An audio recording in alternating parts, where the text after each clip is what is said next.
16th time. Pirates and Cubs are playing in Pittsburgh, and Chicago just scored a run in the top of the 6th inning to tie it up. It's a 1-1 game. The pitching matchup in this contest, Jared Jones going for the Pirates so far, 1 run over 6 innings. Matthew Boyd for Chicago, he's given up 1 run over 5 innings. Again, that's a 1-1 game going to the bottom of the 6th inning. Other games of note when it comes to the wild card race, Diamondbacks and Nationals, bottom of the 4th inning. That game is tied 2-2. Marlins and the Padres, bottom of the 3rd inning. Turns out a minor tune-up to the Dodgers lineup may have Mookie Betts firing on all cylinders. It's gone! There's the feel, there's the results. Dave Roberts decided to give Mookie a new perspective on Tuesday, dropping him from his usual 2-hole down to the cleanup spot for the first time since 2017. Safe to say, Mookie's slumbering bat woke up. And this ball is gone, a home run, as Mookie announces he is back.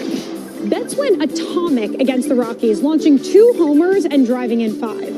Well, Betts in that cleanup spot, and that's exactly what he's been doing with runs. He's been cleaning them up. And hey, shout out Andy Paez. He shifted up into the 2 spot, racked up 4 hits, and extended his MLB leading RBI total. The Dodgers have been winning and are on top in the NL West, but getting Mookie Betts back to his old self makes their chances at a three-peat look a whole lot better. All your favorite games from MLB Play are back, bigger, bolder, and better than ever. Test your skills with daily puzzles like MLB Pickle, the Ultimate Mystery Player Challenge, and Immaculate Grip, where stats and strategy collide. Then in Spinball, build your roster, take on your friends, and compete for the weekly prize. Or be the first to beat the streak and hit your way to the $5.6 million jackpot. Plus, the all-new Daily Walk-Off. Lock in your players by category for the walk-off win. The game's official home for games is MLB Play. Only on the MLB app and MLB.com. Hey, it's a Lourdes Gurriel dog. That's a nice touch. Pena power. The perils of wearing earrings when you've got netting on the field. That young fan, not a Newtbar fan. What a present for Mom. Oh my goodness, look at this guy. Uso, yeah, Jay Uso, yeah. Ended up just shot putting it. Not blocked when there's nobody on base. There's a little debate for Domo and Kim watching the replay together. That's beautiful, isn't it? Puedes ser el dueño de grandes momentos del béisbol. MLB Auction te permite participar en la subasta de bates, bolas y jerseys autografiados, con artículos de tus equipos de grandes ligas favoritos, leyendas y jugadores. Visita auctions.mlb.com.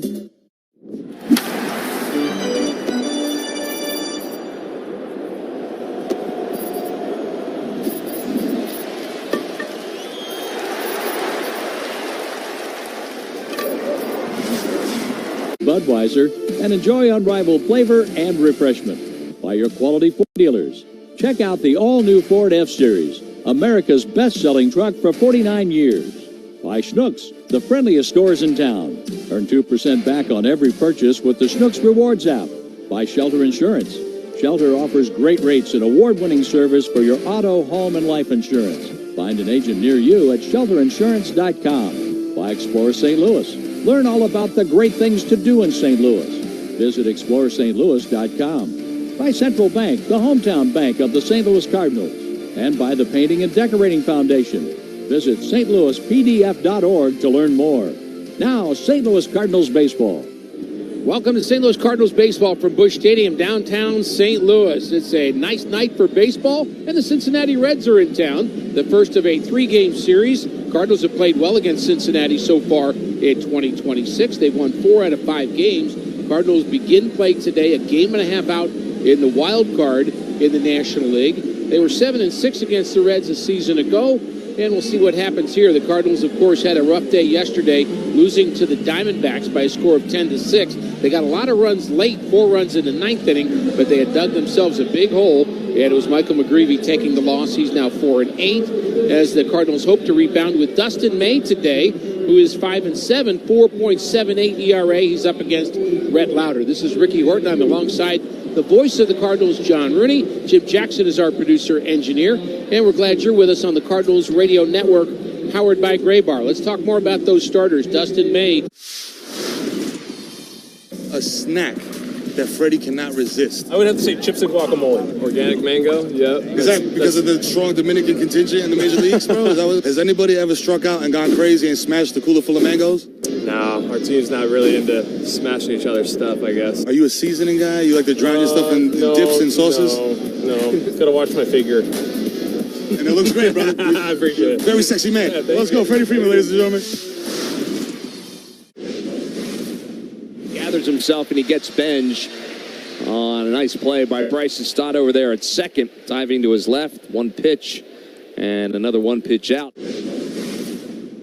Dead center field into the batter's eye for Francisco Alvarez. A solo home run gives the Mets a 1-0 lead. 1-2, swing and a miss. He struck him out. Ball in the dirt for Devin Williams. His 14th save this season and the 100th save of his major league career. Beatty has left the yard. 5th home run of the year comes off Nola here in the 7th. It's 2-0 Mets. His 2nd blast of the night, and back-to-back homers make it 3-0 New York. Strike 3 called. Phillies lose the challenge. Christian Scott has struck out 7 Phillies through 5 scoreless innings, and he and the Mets take a 1-0 lead into the 6th.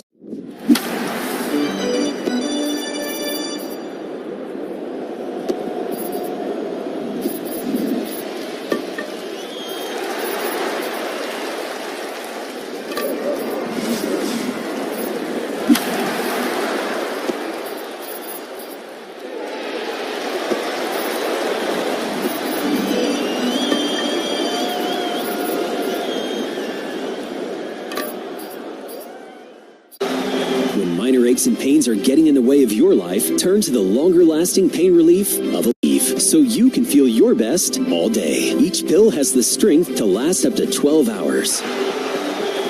Try Aleve today. This is former Cardinals shortstop and postseason MVP David Eckstein. Brendan Wilkin with Country Financial and Breeze is proud to support the St. Louis Cardinals and the local community. Whether you're shopping for home, car, or more, Country takes the time to understand your specific insurance needs. They explain what options work best for you, making insurance easy. Search Brendan Wilkin, Country Financial, to get a quote or book an appointment today. Auto and home insurance policies issued by Country Mutual Insurance Company, Country Preferred Insurance Company, and Country Casualty Insurance Company, Bloomington, Illinois. Get in the zone, AutoZone. Summer's finally here, and we're kicking it off with a whole lot of free. Free brake pads with Duralast rotors. Free oil filter with 5 quarts of oil. Free Armor All wipes with Armor All glass cleaner, and more. More free, so you can have more summer. Celebrate free at AutoZone. Now through July 27th. Restrictions apply. Get in the zone, AutoZone. Welcome back to Busch Stadium. The Cardinals and the Reds go at it today. The Reds have won 2 games in a row. They have an overall record of 47-54. And the Cardinals are at 52-50, just 2 games over 500 as they have struggled a bit over the last week. And hopefully the offense will come alive here against the Cincinnati Reds, who are managed by Terry Francona, one of the most respected guys in all of baseball. Everybody loved Terry as a player and as a manager. And he is running the Reds this year. And the starting lineups are presented by Bet365, where winning is everything. And here's Tito's lineup tonight. Guess who that is? Roger McDowell. Check him out. He has his uniform on upside down with the shoes on the hand, and it looks like he's walking on his hands. Has his cap hanging down. That's supposed to be his head. Well, the Mets really trying to turn it around. They do, however, trail in this ball game 4-0. I love that. Bottom 4, 3-0 Blue Jays. Kazuma Okamoto to lead it off for the Blue Jays. Hit a fly ball to right in his first at bat. As Okamoto drills one. High, deep, gone! His first home run as a Blue Jay, and it is 4-0. Big time power to the opposite field. He came here with a power bat, and to show that early in the season, he's got these fans on their seats. It's a a five-man umpiring crew here today. And this young superstar is in the stands. And did their feet get tangled up? Yes, so Hoppy tripped, or he might have caught that ball. There's a fastball, and there's a flying bat. It's a contact. And that ball is off the ladder. It's actually off the ladder. You never see that. Haggerty is on with an infield hit. A little tumble behind the mound. Hat fell off. That was awesome. I mean, you just don't see that.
Cardinals have taken the field. It'll be Dustin May making the start here tonight. He's completing his warm-up tosses, and eventually he will deliver our first pitch, sponsored by Rawlings, the official baseball of Major League Baseball.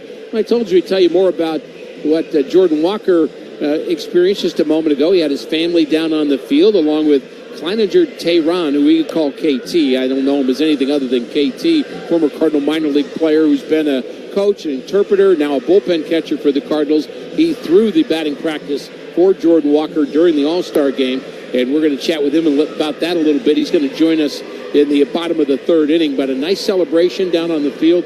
Very well received by our fan base here, as we have 13,000 plus getting a Jordan Walker t-shirt here tonight, celebrating the great work he did at the All-Star game. Well, the throw went down to second just moments ago. Now it's back in the hands of Dustin May, and we're about ready to go. Ellie De La Cruz, the talented shortstop for the Reds, will lead things off.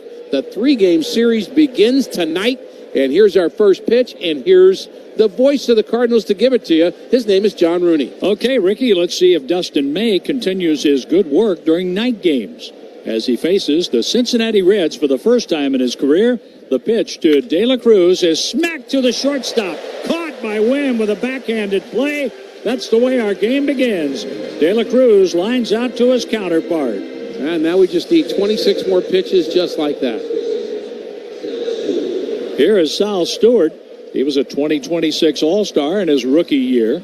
Comes in batting at .249, 21 home runs, and 74 runs batted in. The windup by May, the pitch. Stewart takes a strike right down the middle. 7:15 for our first pitch, right on time. 74 degrees here in St. Louis, 77 degrees along the Ohio River in Cincinnati. The pitch on the way, a swing and a miss. storyline this weekend is the Cardinals trying to get back on track here at home in the wild card race in the National League, but it's also the story of Stewart and J.J. Weatherhold, who are the two front runners right now for the National League Rookie of the Year, both having very good years. 0-2 on Sal Stewart. The windup, the pitch to the right-handed batter, and that's poke foul out of play off to the right. The Cardinals have a new City Connect cap they're wearing. Navy blue, red bill, and the red STL on the front of the cap. They have the red jersey, the white pants, the red piping. The pitch on the way. Check swing with a sweeper down and in, and that's being challenged. Jimmy Crooks challenging the call by Mike Malinsky, the home plate umpire. The answer is a ball just off the plate. Interesting, he challenged that against Stewart, who challenges more than anybody in baseball. He does it all the time, and he's been incredibly right when he does it. He's got a good idea of the strike zone. Crooks has not challenged a lot in his rookie season. Here's the 1-2 pitch from Dustin May, grounded to the shortstop. Mason Wynn caught a line drive from De La Cruz and throws out Stewart for the second out. J.J. Bleday, he's coming up. Now, he's a left-handed batter, but he could swing late on a pitch and hit the ball to Mason Wynn for all three outs. Certainly could. Bleday has played with Miami, the Athletics, and Cincinnati 478 Major League games. He's out of Vanderbilt. Holds the bat right down on the knob, wearing red batting gloves, an open stance. The pitch by Dustin May, a strike on the outside corner. There's actually a Hall of Fame patch as well, as that one's going to be challenged.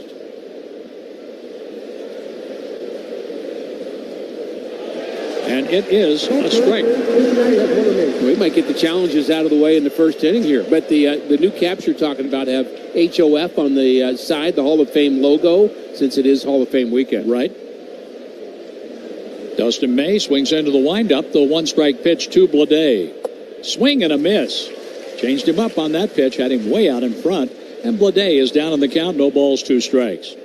He's batting .237, 17 home runs, and 44 runs batted in. Bleday takes the batter's timeout. The Cardinals, of course, will have Weatherholt leading off. Walker, for the second straight game, will be batting second, and then Burleson. First things first, Bleday with the 0-2 pitch coming up from May. A swing and a miss, struck him out. We go to the bottom of the first. Cincinnati failed to score. The Cardinals are coming up at Busch Stadium. Helitech Waterproofing and Foundation Repair is offering 50% off late. To be on a card is really humbling, but also to be able to create cards. Never in my wildest dreams would I have imagined that this opportunity would come to me. But I always say, like, if you stay ready, you don't have to get ready. I was ready for this moment to be able to create these cards to the best of my abilities and to do this project justice. And so I'm super proud to be creating cards. You know, if you asked me when I was playing in 2017 or 18 if that was going to be a thing, could have imagined.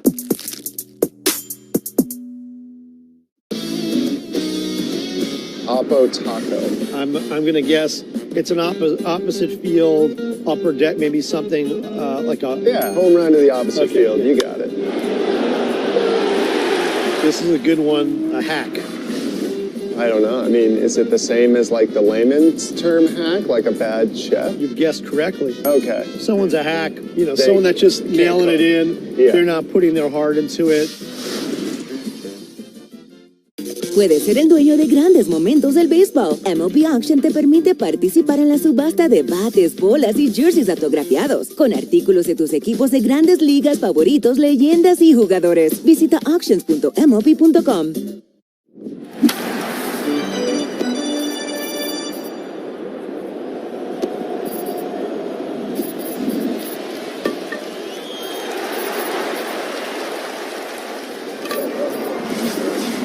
Let the good times roll on Friday, August 7th. It's halfway to Mardi Gras at Busch Stadium, and the party starts before first pitch. With the purchase of a special theme ticket, fans will take home an exclusive Mardi Gras sweatshirt. You head to the Budweiser Terrace for a pregame celebration featuring live music from the St. Boogie Brass Band. So come ready to celebrate. Get your tickets now at cardinals.com/theme.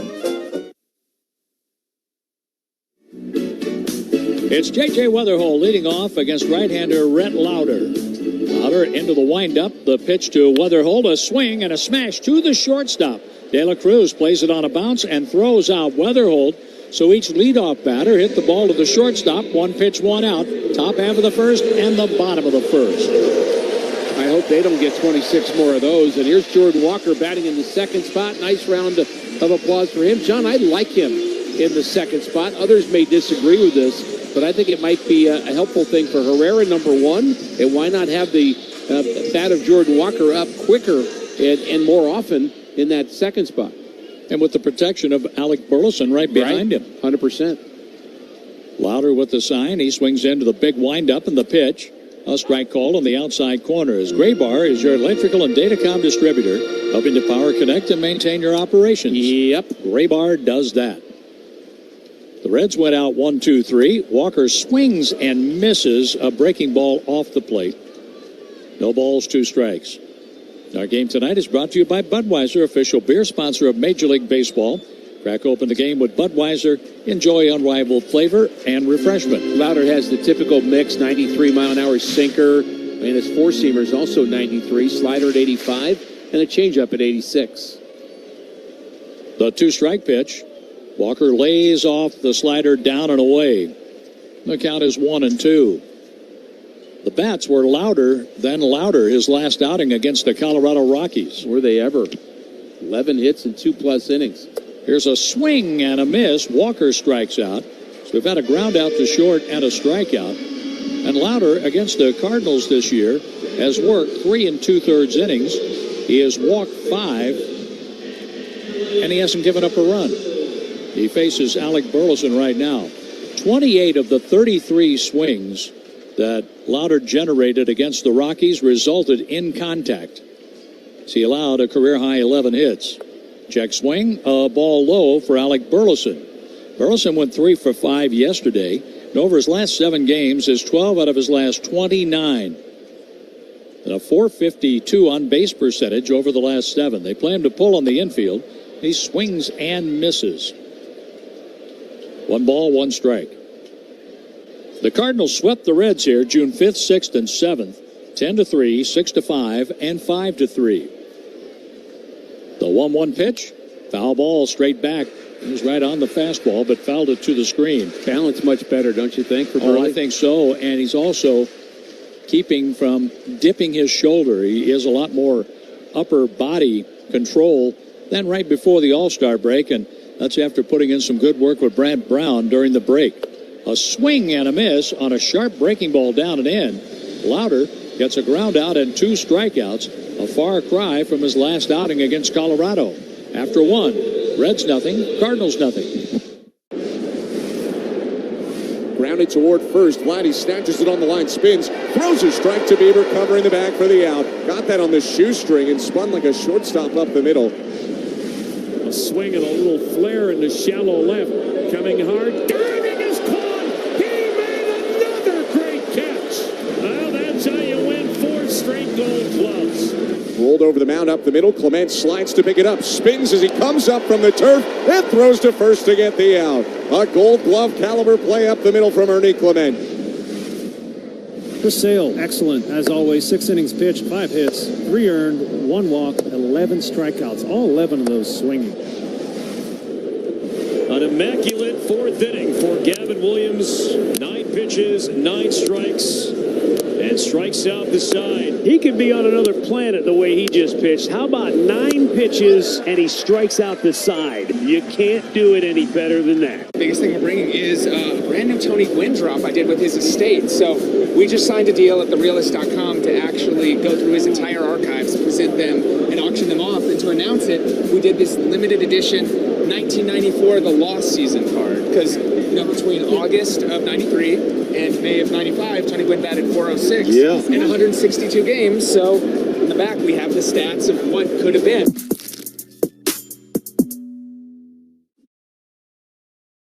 Puedes ser el dueño de grandes momentos del béisbol. MLB Auction te permite participar en la subasta de bates, bolas y jerseys autografiados, con artículos de tus equipos de grandes ligas favoritos, leyendas y jugadores. Visita auctions.mlb.com.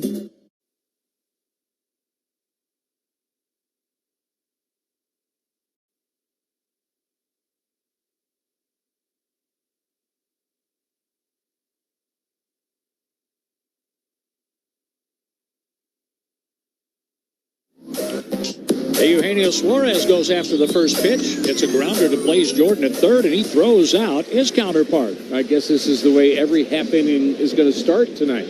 One pitch, one out for Dustin May. Now, May has retired all 4 batters faced, but going back over his starts since he threw a one-hitter against San Diego here on the 15th of June, 5 starts and 0-1 record.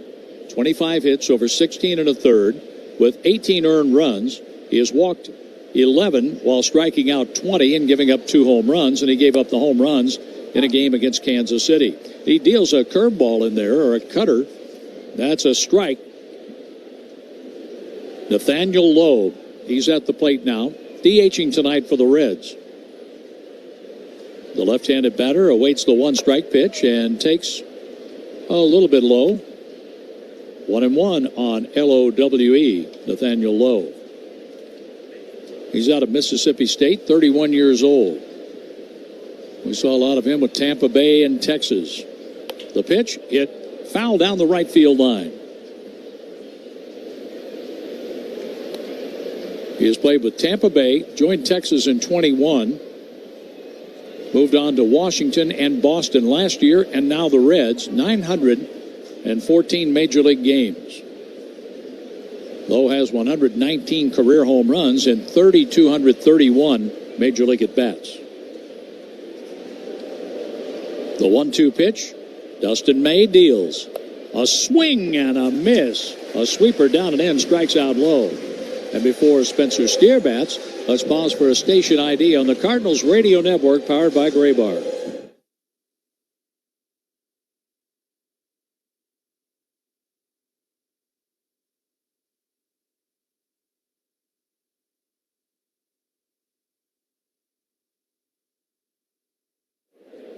With Ricky Horton, I'm John Rooney. Jim Jackson is our producer-engineer. Pitch in there for a strike. Mike Claiborne is away tonight as we bring you the first of a 3-game series. Then the Cubs are in for 4 beginning Monday night. No score in this one in the second. The pitch for Steer is taken for a high strike. No challenge, 0-2 the count. Steer has hit 8 career home runs along with 8 doubles and a triple while batting .265 in 46 games against the Cardinals. The right foot is on the back line of the batter's box. He holds the bat right down on the knob as May swings into the windup. The next pitch, Steer takes strike 3. On 3 pitches, Steer gets the ring up. We go to the bottom of the second, no score. Just like a bat and ball, some things just belong together. Milk and cookies, cheese and crackers, fruit and yogurt. And when it comes to nutrition... Te encantan los jugadores. Te encanta el juego. ¡Y se fue!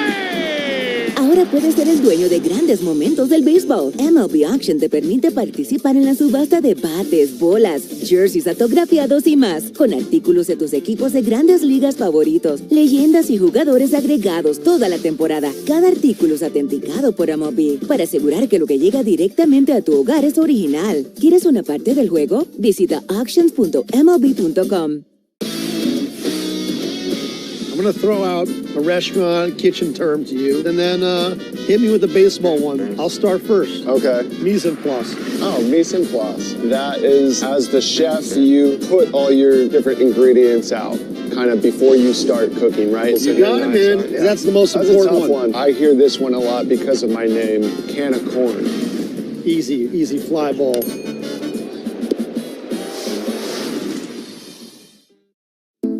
They flip with the glove. That was not a good idea. All he needed to do was try to get the lead guy by giving him a nice easy feed. Oh, no, stay on your feet. No. I thought he was going to stay on his feet. Uh-oh. The Goose did not know that the game was starting. Maybe the Goose thought it was 6:45 first pitch time. Oh, man, off the glove and off the dome. He's saying, oh, man, what happened? It's a moment that he'll never forget, and that'll be on the blooper everywhere.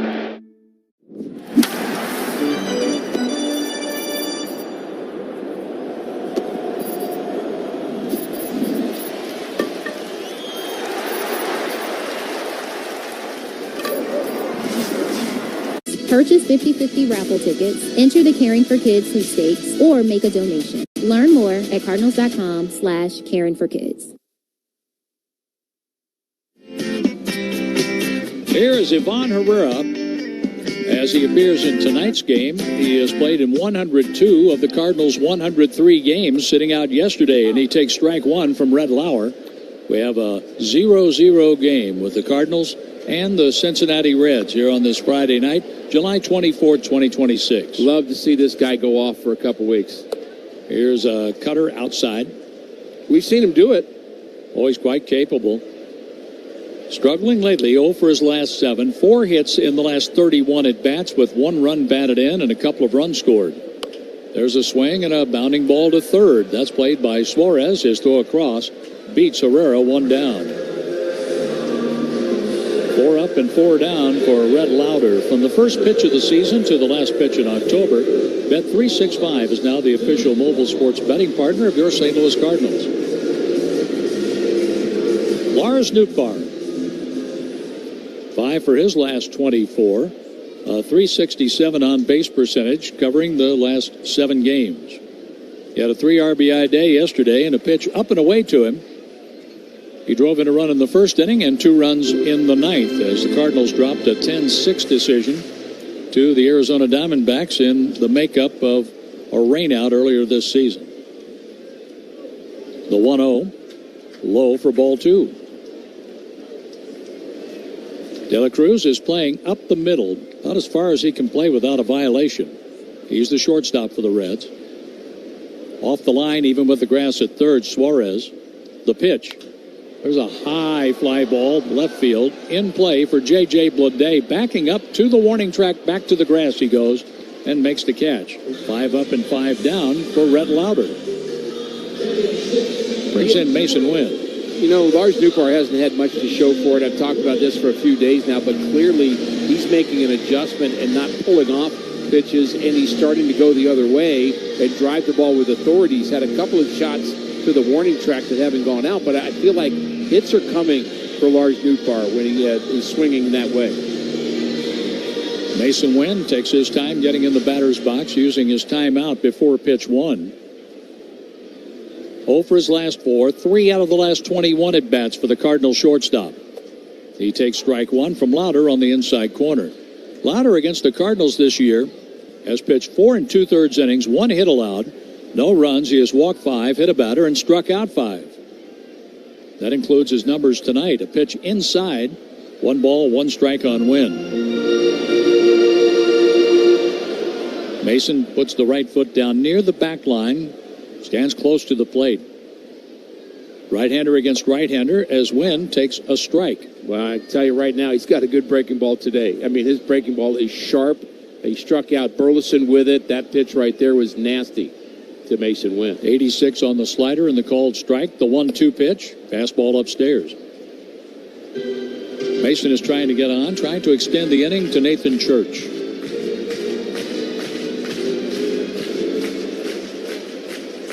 Two balls, 2 strikes, 2 outs. Mason takes strike 3, and there's the slider. That caught him looking. 3 strikeouts for Red Lauder. Ricky has the third, no score. It's Budweiser's 150th anniversary, and we're celebrating with a Heritage Can Series that honors our legacy of being made of America. Collect all 4 designs. For 150 years, this Bud's for you. Enjoy responsibly. Copyright 2026. How does one of baseball's most celebrated plays connect to one of baseball's most notorious curses? Through a cross-country move, an earthquake, and the Men of Steel? Find out on Hall of Fame Connections.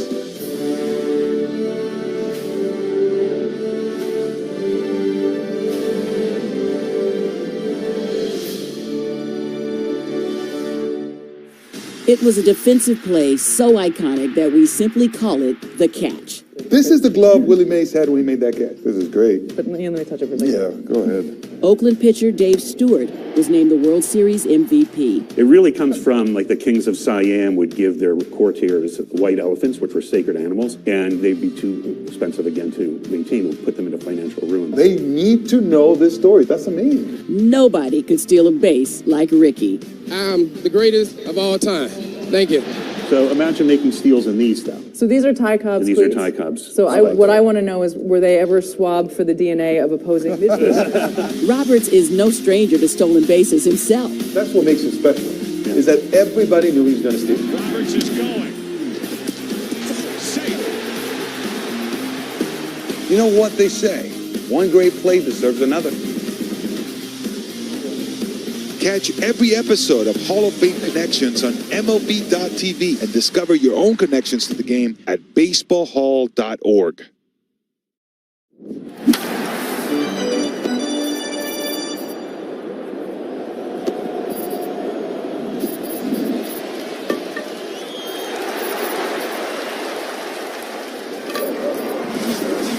Anheuser-Busch, Budweiser Lager Beer, St. Louis, Missouri.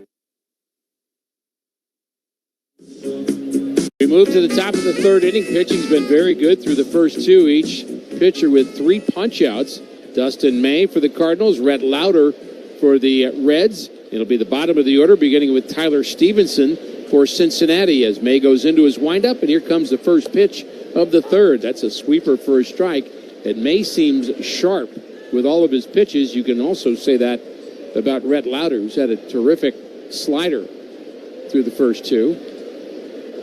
May working with the Cardinal catcher Jimmy Crooks, delivers another sweeper. That's outside 1-1. Very comfortable evening at Busch Stadium tonight. Our game time temperature at 74 degrees, and then we do think that it's going to cool off a bit even from here. As May goes into his windup, the 1-1 delivery is taken high.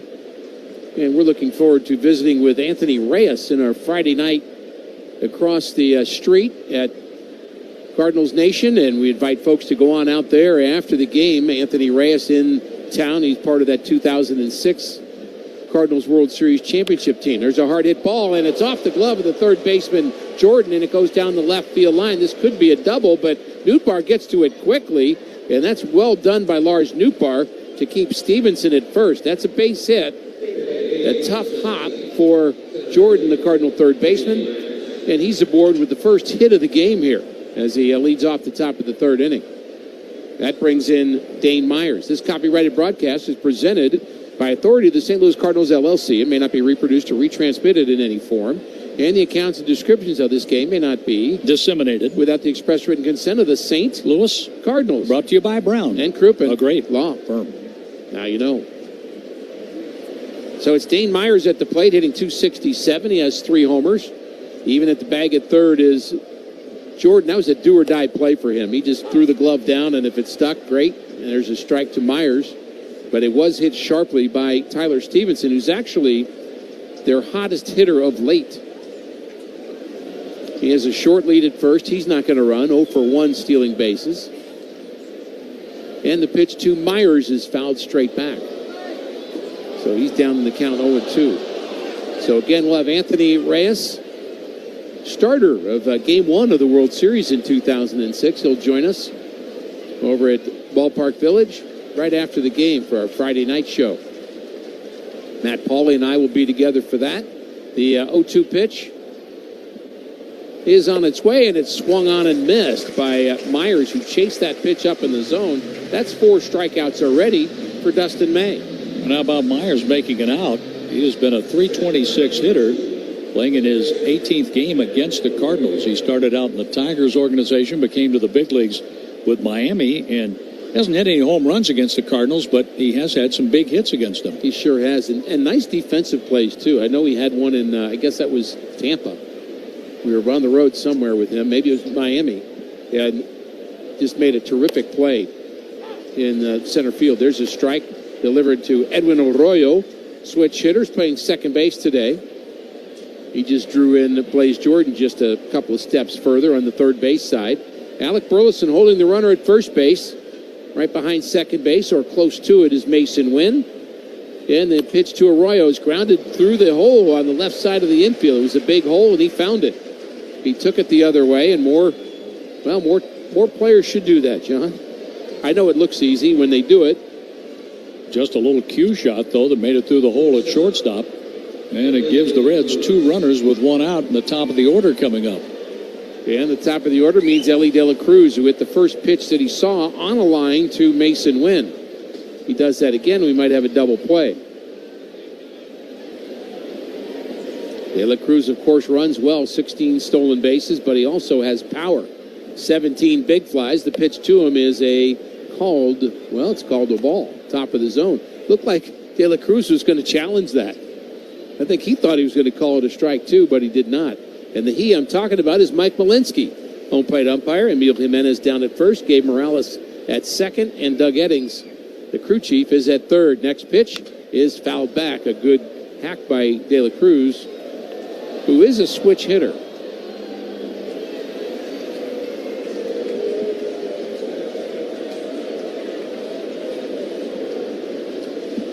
De La Cruz with 15 doubles, 4 triples, and 17 big flies, so he can get the extra base hit. Next pitch to him is right down central. Boy, that was well thrown. 97 miles an hour, and the swing pitch goes May's way. Hitting room in right center field. I hope he doesn't find that gap because he'll run for days. Church is playing towards left center. Open stance at the plate, and he is one big, tall player, Ellie De La Cruz. Pitch to him is swung on and missed. Got him with the curveball. 5 strikeouts for Dustin May. That's one of those at-bats where he probably swung at the wrong pitch, John. The pitch before might have been a little bit better to handle.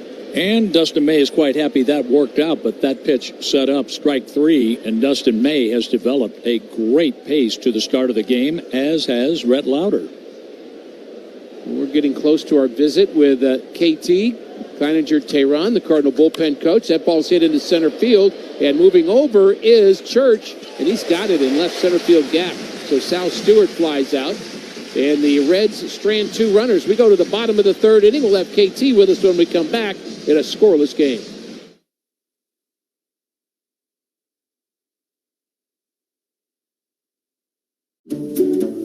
Now let's check out some plays from the field that only a mother could love. Thank you to all the mothers out there. We love you. Too sweet. Nicely done with the sign. Vientos is not going to want this on his highlight reel, I'll tell you that. Some just don't know how to catch them. Bubba.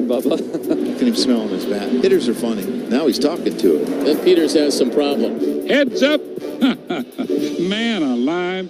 Look, Mom, check out these top defensive plays. Adele leaping, and he makes the catch. He's unreal. One of his patented run-saving miracles. Welcome to the show, kid. Put a star on that for Jarvis. Picked it right off the top of the grass. It was a snow cone. That was sensational. Spectacular play by the Padres' first baseman. He jumps and he makes the catch. P-Crow, awesome. Ryan Welchman with a diving catch. What a catch by Eli White. How about that?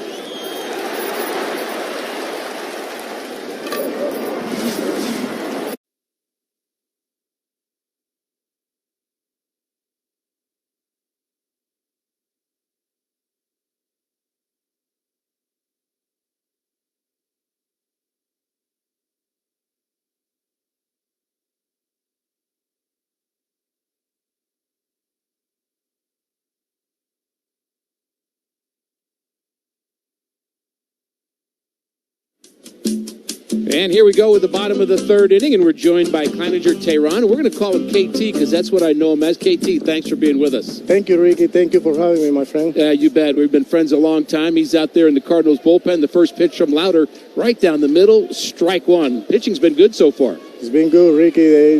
These guys are doing a good job tonight. Hopefully we can jump in this inning. I'd like to see Jordan Walker bat this inning. You could probably give some color to that, the one-strike pitch. How about that experience for you? Oh, that was amazing, Ricky. That's something I always dream. And finally, I did in 2022.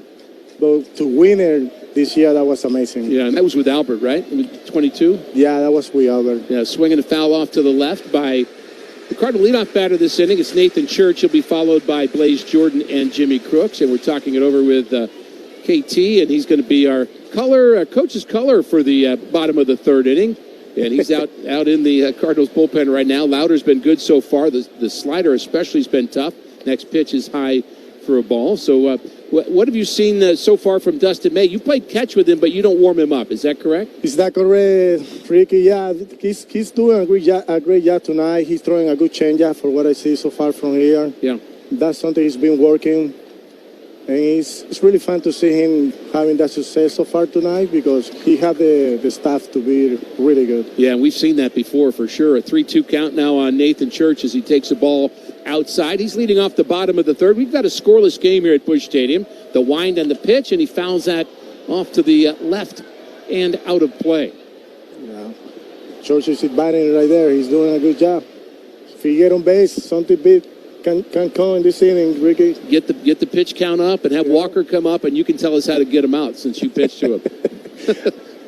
Or how to give up home runs even better. Yeah. The 3-2 pitch is fouled off. You know, KT, in my mind, you did the hard work, dude. I mean, Walker hit all those home runs, but somebody had to throw them to him, right? Yeah, man. You know, like probably people think it's easy to do, but when you get in that ramp in front of a lot of people, you know, a lot of things just go by your mind, and the first thing you're thinking is like, I got to do a good job. Yeah, I hear you. The 3-2 pitch is hit on the ground left side, backhanded by De La Cruz, long throw, and he gets Nathan Church route number one. That brings in Blaze Jordan. So were you nervous at all during that experience? Yeah, I would say yes. I was in a better control from my first experience in 2022 for sure. But yeah, the nerves are always there, you know, like you want to be good, you want to be perfect for Jordan, you want to throw the ball where he can handle it. So yes, you're nervous, you're thinking a lot of things. You are, but you were a part of a great moment. There's a swing and a foul at the plate. So, you know, you hear me say, or I'm not sure if you hear it down in the bullpen or not, but I always say that we need mascareras. I say that all the time. And I would say that to you right now. We need to get something going here offensively. Yeah, hopefully the guys start doing a better job, you know, to get on base, to try to get some runs. We've been doing good this year. So, you know, it's always that spot where, you know, like probably the offense go down a little bit, but we got to find a way to get back and start scoring a lot of runs. And maybe it'll happen here with Blaze Jordan at the plate, who takes outside. And Jordan, of course, a rookie playing third base. And, you know, you were a player, too. Most folks may not know your story, but you signed. Were you 16 when you signed? Yes, I was 16. I signed in Venezuela long time ago, 2006. I played for five years and then started coaching as a hitting coach. You were an interpreter for a while as well, right? Yeah, I've been helping. You still do that? Yeah, I still doing that. You know, we got some Latins they really speak a good English, probably better English than I do. But you understand that the 3-1 pitch is fouled back, and that's an important thing in our game, isn't it? It is, Ricky. You know, that's something when I was younger, something that I want to do. I want to learn how to speak a good English, and I really did it not because I didn't want to like get a job or something. That's just something that I want to do and opens a lot of doors. It sure does. 3-2 pitch is fouled at the plate, and again they extended at bat. It was Church grounding out. Now it's Jordan at the plate with Jimmy Crooks due up next. Yeah, they're having good at bats right there. And maybe that'll pay dividends later too, as the Cardinals hope to get to the top of the order and Weatherhold here in the third inning. Have you been? So you're still throwing BP on a daily basis, right? To Cardinal. Do you throw around every day? Yeah, mostly every day. 3-2 pitch is fouled at the plate, so we'll do it again. Yeah, mostly every day. Sometimes we got late reports or stuff like that, depending on how long we play the day before. Yeah. But yes, that's something that I do my basic daily, and like catching for sure. I'm trying to help the guys, you know, make them feel comfortable and stay positive. The 3-2 pitch coming up to Blaze Jordan, and he fouls it off again, so we can talk some more. You know, I read your bio, KT, and it lists you as you play third base. I did, Rick. I signed as a shortstop. Okay. And then they moved me to third base because I didn't have that good range, you know. And then I started playing everywhere. I have a decent swing back then. Next pitch is grounded towards third. Another foul ball. Yeah, good at bat by Jordan. Come on, baby. So you end up hitting, I think you hit 270 in your 6 years in the minor leagues. And you get to stay around baseball. And it's a great job. And it is. It's great. It's really a great group of people to be hanging out with all summer. Yeah, I have to really, obviously, thank God for the opportunity and the Cardinals organization to keep having me here, to keep open the door to to me and my family for sure. You know, it's been a blessing. The 3-2 pitch is grounded to the right side. Finally got him to hit the ball in play, and it's handled by their first baseman, Stewart, who takes it to the bag. So 2 ground ball outs. We're talking with Cleninger Tehran. Again, you feel free to call him KT. That's what we all call him. And when you signed at 16, didn't you sign the same day? Do I remember either you or Roberto told me, Roberto Espinosa, who's a Cardinal minor league manager, didn't you guys sign at the same time? Yeah, we did. We signed at the same day. We played together for a couple of years. We started coaching the same year. And now we're coaching in Venezuela for one of the team over there. The Yadi is the manager. Yeah. Oh, so you coached for Yadi all winter? Yes. I've been coaching the last 3 years. Last year we won the championship over there. Roberto is going to be now the bench coach. He's doing a great job. I'm the hitting coach, something that I did in the minor league. He's a great guy, too. He's a great guy, man. Enjoy him. The 1-0 pitch coming up to Jimmy Crooks. He fouls it off down the left field line. I'm sure, for people that don't know, of course, people know the major leagues, but the whole, Caribbean baseball, the Caribbean World Series is, it's a big deal. It is. It's like you got to play against 7 every night. Like you lose 3 games in a row, you maybe get fired the next day. Yes, that's right. That happens. The 1-1 pitch coming up to Jimmy Crooks, and it's in the dirt.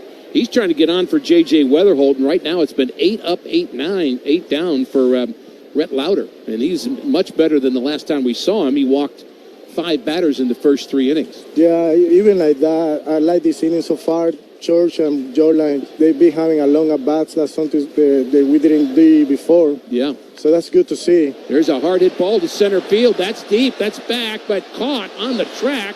As stumbling in center is Dane Myers, but he made the play. The Cardinals go 1-2-3. And KT, thank you so much for joining us, and congrats on that great experience.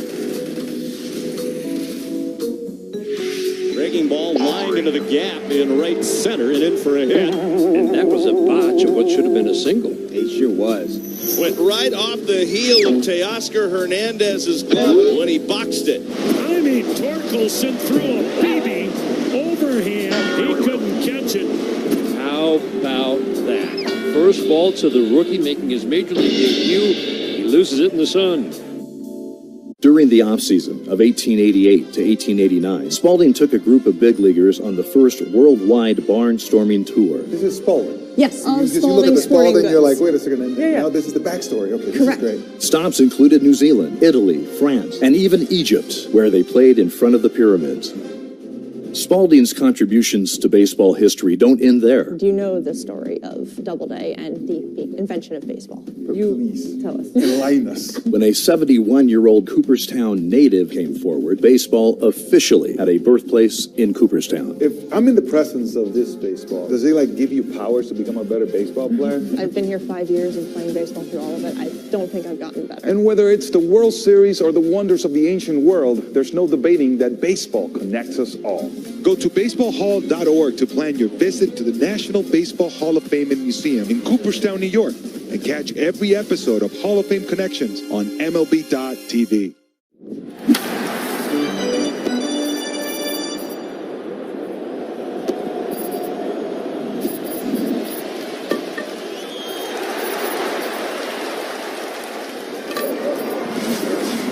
Of the one.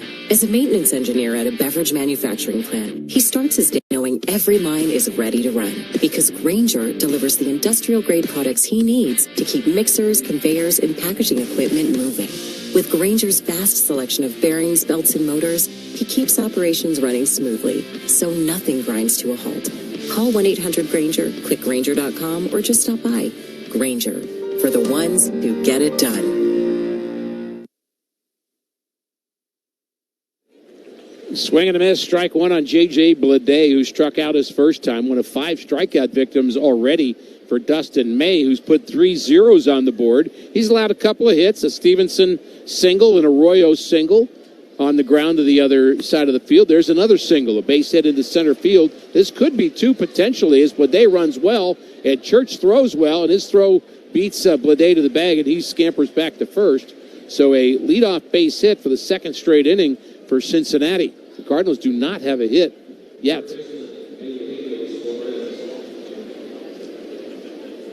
That pitch was right down central at 96 miles an hour. Still got to hit it. Even if it's down the middle, when it's 96, I dare say most of us couldn't see that ball at 96 miles an hour, and Bleday turned on it. And the first pitch is a called strike to Eugenio Suarez. Mentioned he has homered against Dustin May. So has Nathaniel Lowe, the batter on deck. Suarez grounded out his first time. Does that again, it would be a double play. Hit it to third. Bleday, a threat to steal, doesn't go. A swing and a miss. Suarez was not thinking about hitting a ground ball on that swing. He's quickly 0-2. He has done lots of damage in his career against the Cardinals. 26 home runs and 81 RBIs in 128 games. He's just been a one-man wrecking crew some series. The next pitch is outside. He was for Arizona. Yes. Had that big game against Miles Michaelis right after the break last year. Yes. And then he got traded back to Seattle. He's got his bat on his shoulder, kind of leans back and then gets ready at the last minute. That's his mechanism to get ready, and he's ready, and he fouls it off. Suarez started out with Detroit, then went to Cincinnati, on to Seattle, Arizona, back to Seattle, and back to Cincinnati. We're seeing that with a number of players. We are. Getting a second and third look with a certain organization. May, again, working with Jimmy Crooks, who does throw well. Bleday runs well. Long hold by Dustin May, and the pitch is a sweeper just outside. How did he not swing at that pitch? Perhaps he was thinking, I'm not going to hit that, so I'm just hoping it doesn't hit the outside corner. Hard to judge, really, when you've got a sweeper that's moving so much. Where's that going to end up when it crosses the plate? That's the trick of batting in the big leagues right now, hitting that pitch. The 2-2 pitch is outside, cutter that time. About the same location as the pitch before. It was. So maybe Bleday will go now on a 3-2 count. Get a double play a different way. Strike him out, throw him out. Love those double plays too, John. 3-2 pitch coming up. Bleday not going, and the pitch is swung on and missed. So Terry Francona standing in the way of me enjoying my favorite double play. I think May stood in the way of Bleday taking off. You might be right about that. Just by holding the ball right down to 2 seconds on the pitch timer. I asked Vince Coleman, I asked Juan Samuel, I asked Tim Raines, who were the stolen base guys of my era. What's the worst thing I could do for you when you're trying to steal a base?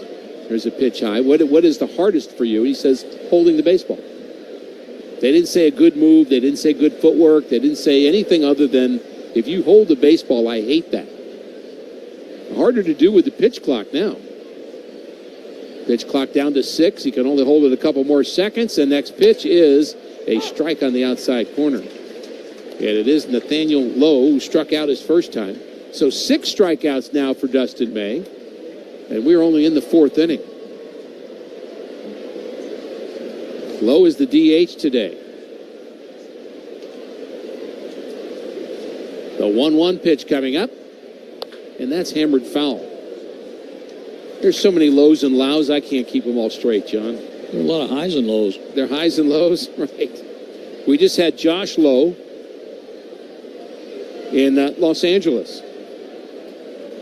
for a few days. We've got Brandon Lau. We've got Brandon Lau, who's from the same general neck of the woods as Nathaniel Lowe is from. There's a pitch at the top of the zone, just missing. Just a little bit high, not much. They're both from the Commonwealth of Virginia.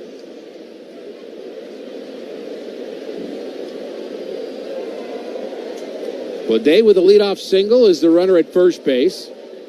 And the pitch home is hit hard to a center field. A little looper, though, but it's going to be caught regardless by Church. And that is out number 2. And before Spencer Steer bats, let's pause for station ID on the Cardinals Radio Network, powered by Gray Bar.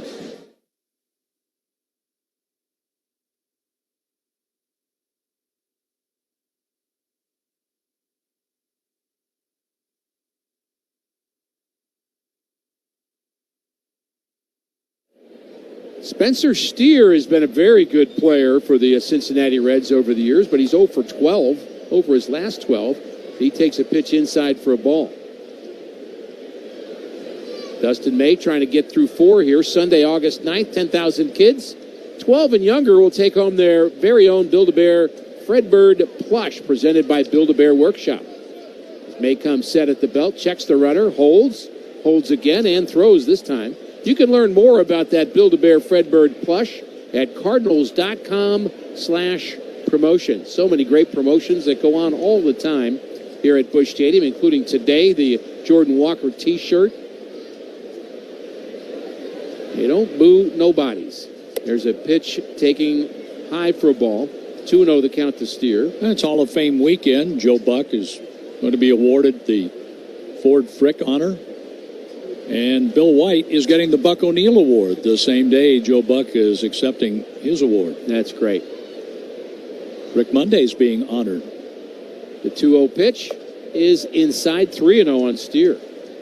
So they celebrate Rick Monday saving the flag in Los Angeles years ago. I love it when he tells. I ask him to tell that story every time I see him. I think you do too. We do. I mean, I can't hear it enough.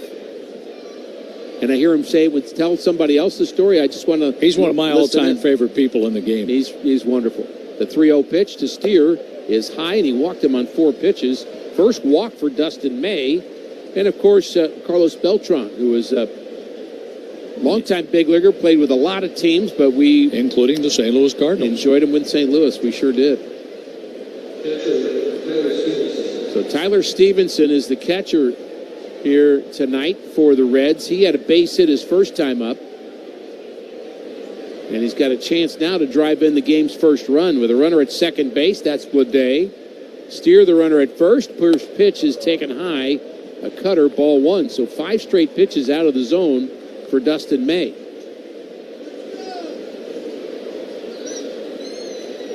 Again, a very comfortable night at Busch Stadium. There's not much wind here at the ballpark. A little bit blowing out, but not much.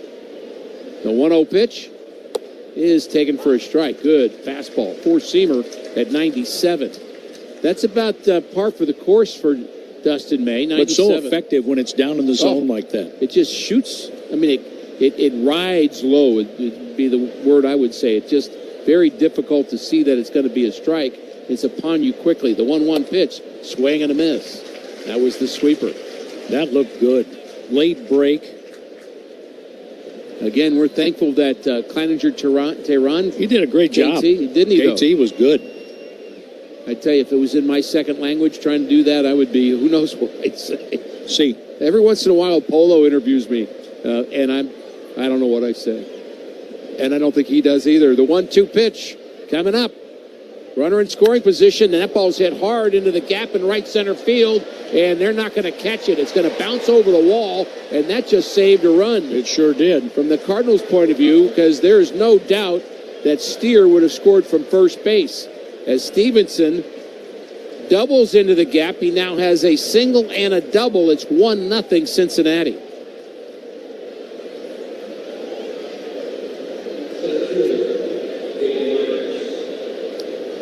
Well, what we used to say at this point in the proceedings was you have to score to win anyway. Which is true. You can't win a game if you have nil. So runners at second and third, 1-0 Reds. And Dane Myers at the plate showing bunt and taking low. So here's where the Cardinals have had some moments this year, not so much Dustin May, but where an inning just floats away from you and it's not just one run, it's more. Here's where you have to just stop the bleeding, let it be 1-0 and move on.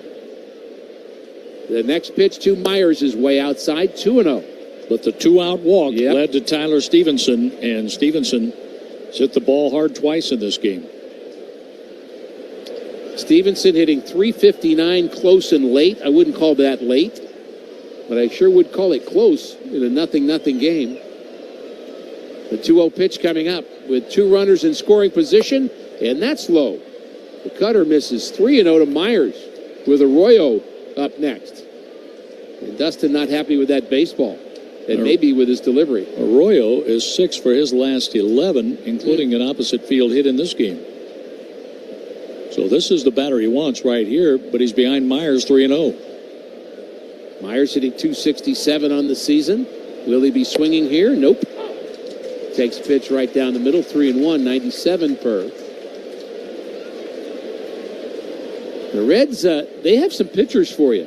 Obviously, Lauder's doing well today. They've got Hunter Green, 2-1, going tomorrow.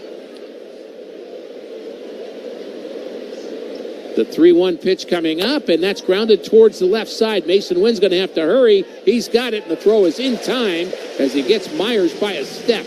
Oh, great to have a terrific shortstop behind you when you're pitching here at Busch Stadium. I know the feeling, and so does Dustin May. As we're talking about power, we're talking about bling. This is the stuff that puts people in the seats. Ruth's adoring fans pitched in to gift a crown fit for the home run king. How come the fans didn't, put something together for me? They gave you a nice round of applause. Good job, Carlos. That man is 42 years old. I'm only 22. Until that man stay on that mound, nobody's going to take me out of this game. Okay, let me see what I can do about it.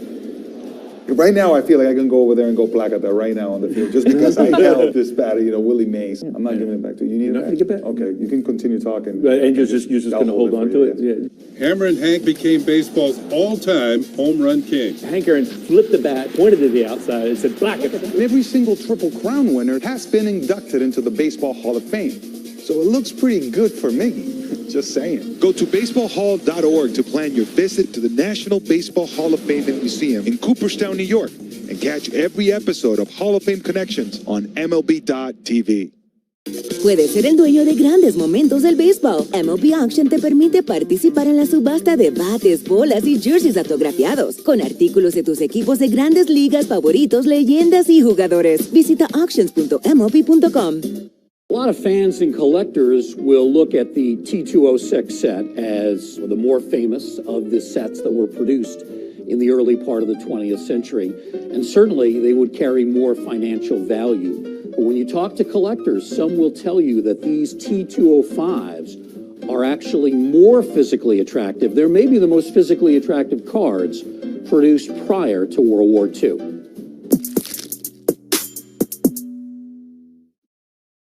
August 9th, as the Cards take on the Rockies with the cutest giveaway yet. Kids 12 and under will receive their very own Build-A-Bear Fredbird plush presented by Build-A-Bear Workshop. Soft, cuddly, and ready for hugs, game days, and every adventure in between, this Fredbird is sure to become a new best friend. Get tickets now at cardinals.com/promotions.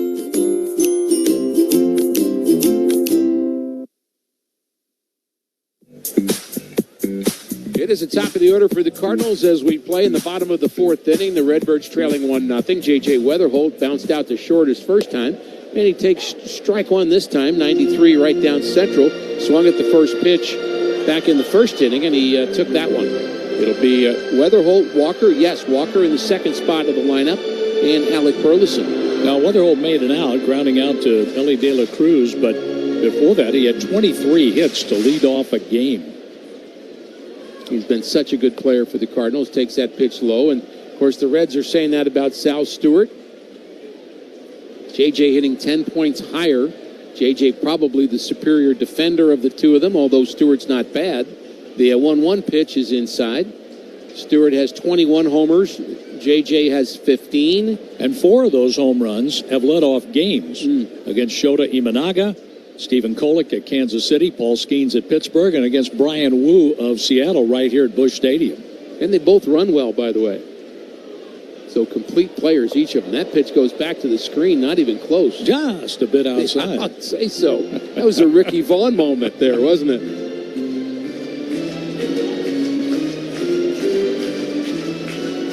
The first time through the lineup, Lauder has been perfect. He has struck out 3 and only, I guess 2 balls were hit into the outfield, but he's been in command, no question. 3-1 pitch, and he's not perfect any longer. He walks. J.J. Weatherholt to lead off the fourth inning, and J.J. represents the tying run. If you're a Cardinal fan, you know there's nothing like baseball in St. Louis, and that nothing beats 60-cent sippers at On the Run the day after the Cardinals score 6. Like today. Even though the Cardinals lost 10-6 yesterday, you get that drink today at On the Run. I believe they had a team meeting in the 8th inning and said, look, we're not going to probably win this game, but we got to at least get the Get the sipper. Get the sipper going. Yeah, exactly. And they have a mound visit here, and they're going to talk about how to pitch Jordan Walker.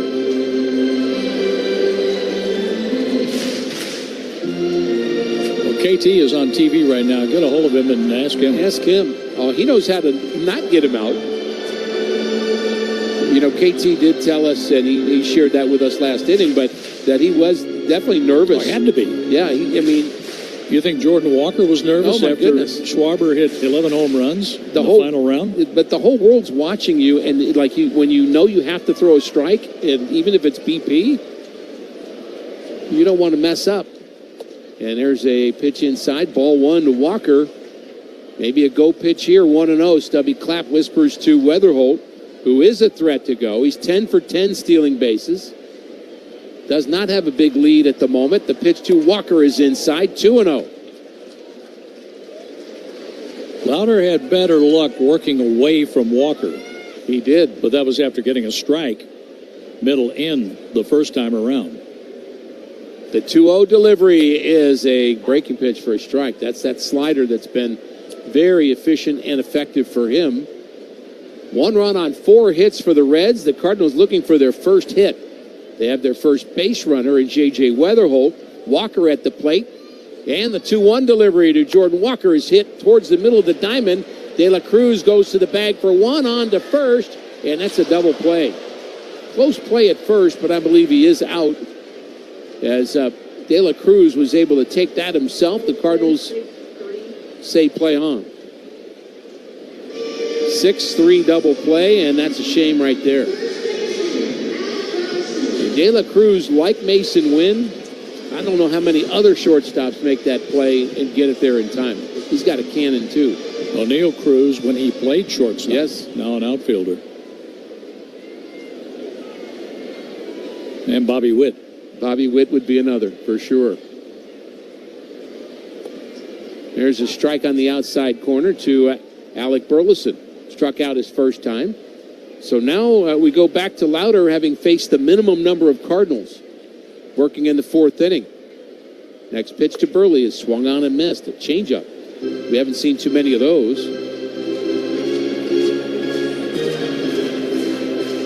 1-0 Cincinnati Reds. We're in the 4th inning.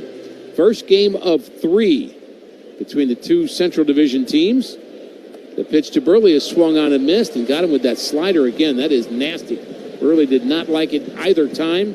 Strikes out for the second time. The Cardinals go quietly in the 4th. We head to the 5th. John will have the play-by-play. 1-0 Cincinnati. Kevin Gausman was outstanding against the A's last night. Dylan Cease will try to do the same. Cease was brought on board to not just help lead this rotation this season, but also into the Blue Jays' future. Just swing and a miss to retire the side. Cease gets Soderstrom. And he blows him away with a fastball for strikeout number 6. He's been striking out guys. There's no question about it. Blue Jays pitching's got some filthy stuff. And he rings up another one. That is 5 consecutive strikeouts and 9 in the game for Cease. That slider is virtually unhittable this afternoon for these Athletics hitters. 3-2, and he got him with a high fastball for strikeout number 12. This is a different fastball that we are seeing from Dylan Cease this afternoon. It has been electric all day.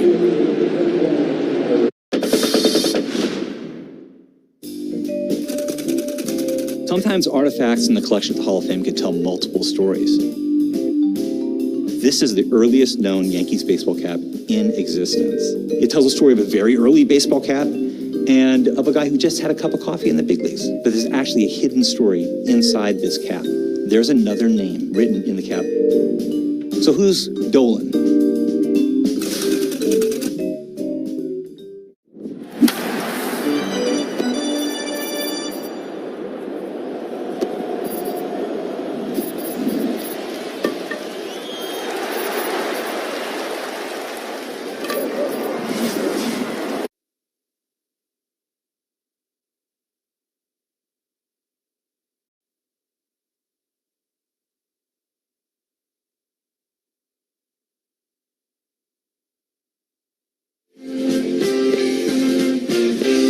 There's strike one into left-handed batting Edwin Arroyo. Switch batter, batting left-handed, facing Dustin May. As the Reds bat in their half of the fifth inning, leading 1-0. May swings into his windup, high leg kick, the pitch, outside. Missed with the changeup, and it's 1-1 on the ninth place hitter. 1 for 1 in this game, 3 out of 7 against the Cardinals with a couple of walks, playing in his fourth game against them. The number 9 man in the order swings, and he gets under one, high in the air, deep right field. Walker moving back in front of the track. He makes the catch and steps onto the warning track for a long out, number 1.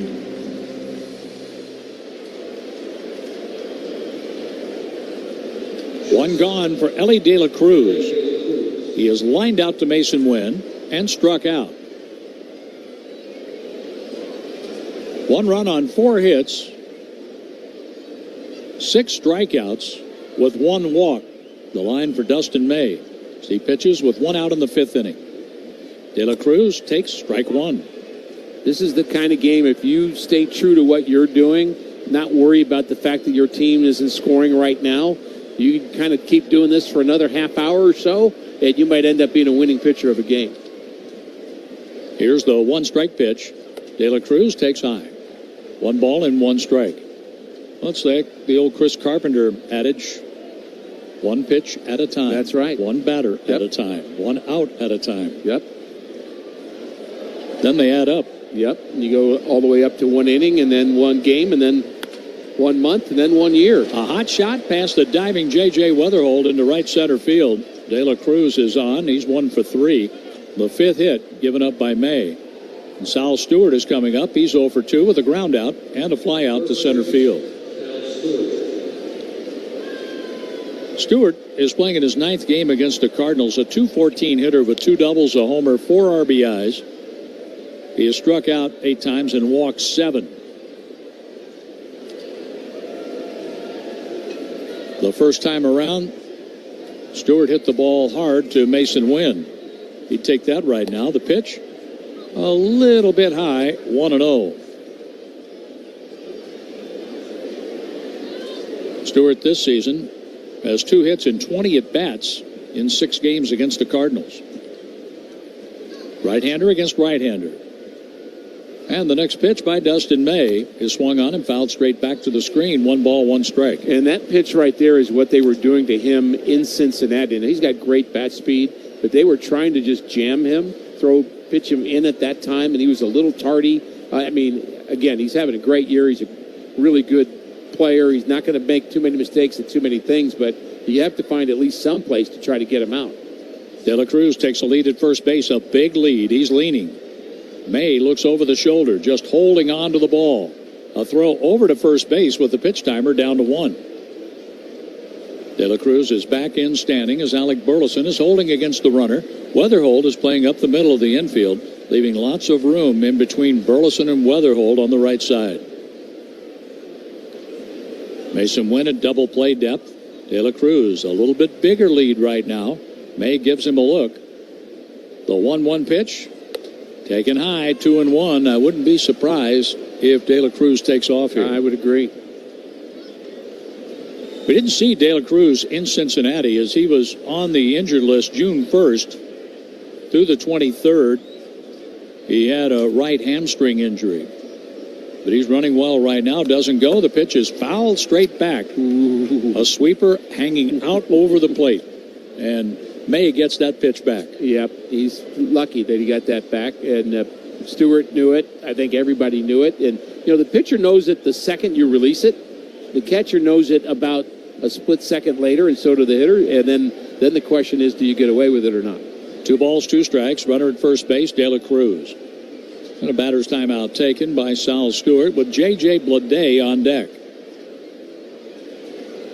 A double by Tyler Stevenson bounced over the wall, or the Reds would have a 2-0 lead.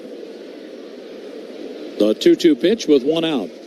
Runner goes now. The pitch taken high, a ball. The throw to second, and it hits De La Cruz. The ball dies right next to second base. A stolen base. His 17th steal. Throw throw was just a little bit wide to the second base side, so Mason Wynn had to come over. If he would have been able to hang on to that baseball, and if it wasn't quite as wide, he'd have been out. Oh, more direct throw, and he would have been out. Crooks had plenty on the throw, but it started to tail. It did, yep. Toward first base. Well enough off the second base bag that De La Cruz made it in safely. He has a safe lead. The pitch, a check swing on a breaking ball, and he went. He's given the ring up by the first base umpire, Emil Jimenez. Oh, he's not happy about it either. Stewart is out on strikes. And we get a side view of it. Oh, yeah, he went. He's out. He put his hands together. He folded them right in front of him as he's looking at the first base umpire as if he was praying for him to change his mind. That doesn't work. Not a bad thing to be praying, I'm just saying. I don't think they're going to listen to that. J.J. Bleday swings and misses. He was looking fastball and got a changeup, strike one. Dustin May is trying to work around a one-out base hit by Ellie De La Cruz and a stolen base. With two away, Bleday is 1 for 2, and he scored the Reds' run in the fourth inning. The pitch, just inside. That's a big call on that, and it was a right call. And for Emil Jimenez to be on that, he didn't break the plane by much, John, but he did. He did swing at that, just barely. 7 strikeouts, 1 walk, and a run allowed by May so far. De La Cruz runs well. He's at second. The pitch settles low. A changeup for ball 2, 2-1. Newbar plays off the line in left field. Church is shading this left-handed batter a few steps toward right. Over a little bit toward right field, and in some, Jordan Walker. The infielders are playing Bleday to pull. The pitch on the way from May. That's in there. Sweeper for a strike. What a good one. That's a sharp one there. Very different than the one he hung to Stewart and got away with. J.J. Bleday was the Marlins' first-round pick, the 4th pick overall in the 2019 draft out of Vanderbilt. He has played with Miami, the Athletics, and now the Reds. 2 balls, 2 strikes. Runner at second, 2 down. May is trying to finish up the 5th and get his team back in the batter's box. The 2-2 pitch with 2 away. Swing and a miss. He struck him out. The changeup away, and Bleday pulled the trigger. 2 strikeouts in the inning, 8 in the game for May. Now the Cardinals need to get the line moving. Halfway through the game, 1-0 Reds. Hey Cardinals fans, Victor Scott II here. I've teamed up with Amarin to share some key. I'm helping these kids be the best versions of themselves, and I'm also representing where I came from. And then the Zilla team, I was working with a creative guy that was with Nike. I work with my best friend who manages this team with me. And we kind of just put together what we think would look cool. We went Godzilla theme. You kind of get to help them grow up into a young man and help them just make the right steps forward. And that's really why I started it, to have impact. Chris Sale's 10th start of the season was a beauty. He goes 7 innings, giving up just 1 run, and he is in line for his first win against the Marlins. An outstanding outing tonight by Trey Savage. 6 innings, 2 hits, did not walk a batter, struck out 8, kept the Yankees off the scoreboard. 11 strikeouts from Kyle Harrison. Matching a career-long outing for Kyle Harrison and a dominant 2-hit shutout for the left-hander. Wow. Outman over. Outman with the dive! Superman hit-saving play by James Outman. Ryan drops his glove on the mound and gives James Outman a standing ovation. First pitch of the game, the pitcher hits it out. A living, breathing statue, Shohei Ohtani. You just don't dare take your eyes off of him. It's a walking history book. It's ridiculous what he does.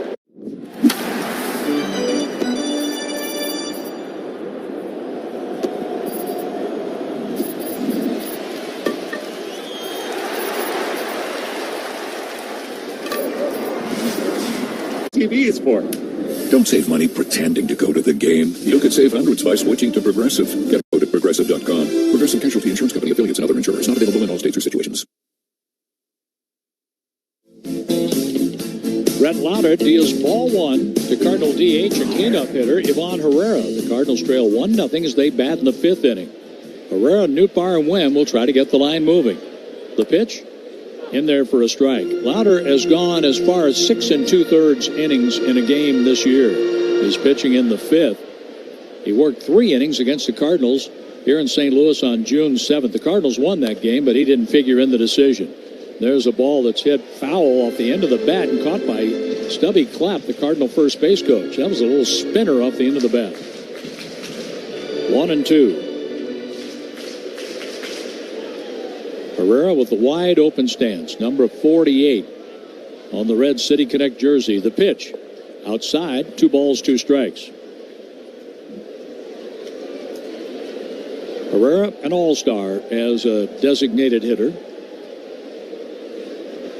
Holds the bat straight up and down. Brett Lauder into the windup, the 2-2 pitch. Hit him. That's another thing that happens a lot for Herrera. Hit for the 25th time, and that one hurts. I think that one got him on the funny bone. It's just giving that reaction. Perhaps his left elbow. And he has not gotten hit in a while. I was thinking about that. It's been a while since he was hit for the 24th time. But Adam Olson is out there, Cardinals head athletic trainer, and we'll pause for an ID here on the Cardinals Radio Network powered by Graybar.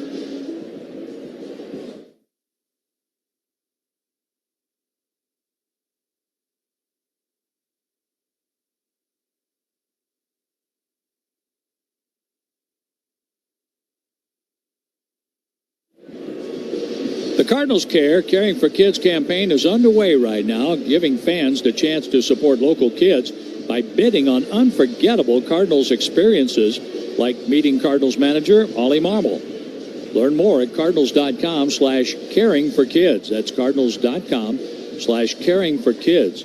There's a meet Cardinals manager Oliver Marmol. Join him for a Q&A on the field. Present the official lineup card before the game and several other experiences. Check that out at cardinals.com/caringforkids. And all of this will be going on. That auction will be taking place for another week. Yeah, so many great things involved in that auction and way to help kids. And Cardinals Care has been doing that for a very long time. So whatever the way you can get involved with supporting them. There goes Herrera with a huge tell, and he slides in well ahead of the throw by Stevenson. Herrera was well on his way to second base before Lauder ever released the pitch. And Herrera getting up slowly at second, being helped up by Ellie De La Cruz. So clearly paying attention in the meeting when they were talking about tells. He saw it, and he figured, I'm the first guy that can take advantage of it. Yes, my elbow hurts, but I got to go. That elbow is still smarting as De La Cruz helped him up. The tying run is Herrera after being hit by a pitch and swiping his 6th bag without being caught. Lars Nootbaar, a fly out to deep left the first time up. Drove in 3 runs against the D-backs yesterday. The pitch by Lauder. A swing, and there's a high fly ball toward the left field corner. And Blade on the track, dances with it. He makes the catch. Tagging up, Herrera makes third base. A productive out for Lars Nootbaar as he hit that one a good distance. Both of those balls would have been home runs in Cincinnati. Yeah, they would have. There's no question. And again, I think it's a good step for Lars Nootbaar and really smart base running for Ivan Herrera, who took that ball right off the, just above the elbow where your tricep is. And he was able to hang on to the second base bag, fortunately for the Cardinals. And now he's at third base, hanging on that stolen base and being smart enough to get the third on the fly ball. Mason Wynn takes strike one with the infield playing in tight for the Reds, with Suarez at third, De La Cruz at short, Arroyo at second, Sal Stewart at first. Stevenson goes through the signs by way of pitch com. Brett Lauder out of the stretch, the pitch, a swing and a miss, 0-2 on Wynn. So in that Caring for Kids campaign, there's some meet and greets with specific Cardinal players. You're going to love that, and you can hang out with Team Fredbird and be with Fredbird for a day, broadcaster for a day, be with Heimberg. There's so many good things there. But if you just want to donate to Cardinals Care, they would certainly appreciate that as well. Tying run at third, 2 strikes. The pitch, Mason Wynn takes outside, lays off the slider off the plate, 1-2. By the way, Chris Tuno was all over it. He said Herrera snapped a 15-game hit by pitchless streak. And he's the tying run at third base right now after a steal and advancing on a flyout. Ground ball is short. De La Cruz comes up on the grass. He has it. Herrera can't score. Wynn is thrown out by his counterpart. And it's up to Nathan Church to try to pick up the Cardinal shortstop, who couldn't drive in the tying run. He hit it sharply. Not an easy play by De La Cruz, but he was up to the task. Nathan Church. Church coming up with 29 runs batted in. He holds the bat high over his head. The pitch outside, ball one. How about one of those wild pitches back to the screen now? I'll take that. I'll take anything. Nathan Church waiting patiently for the 1-0 pitch. Lauder takes a look to third. The pitch on the way. Low for ball two. De La Cruz, Arroyo, and Stewart all play deep. At the edge of the grass, about 5 feet off the line at third, Eugenio Suarez. Nathan Church standing deep in the box, slightly open stance. The pitch to him. A swing and a miss. He missed the changeup. That has been a pretty good go-to pitch with Lauder falling behind in counts, and he hasn't fallen behind too often.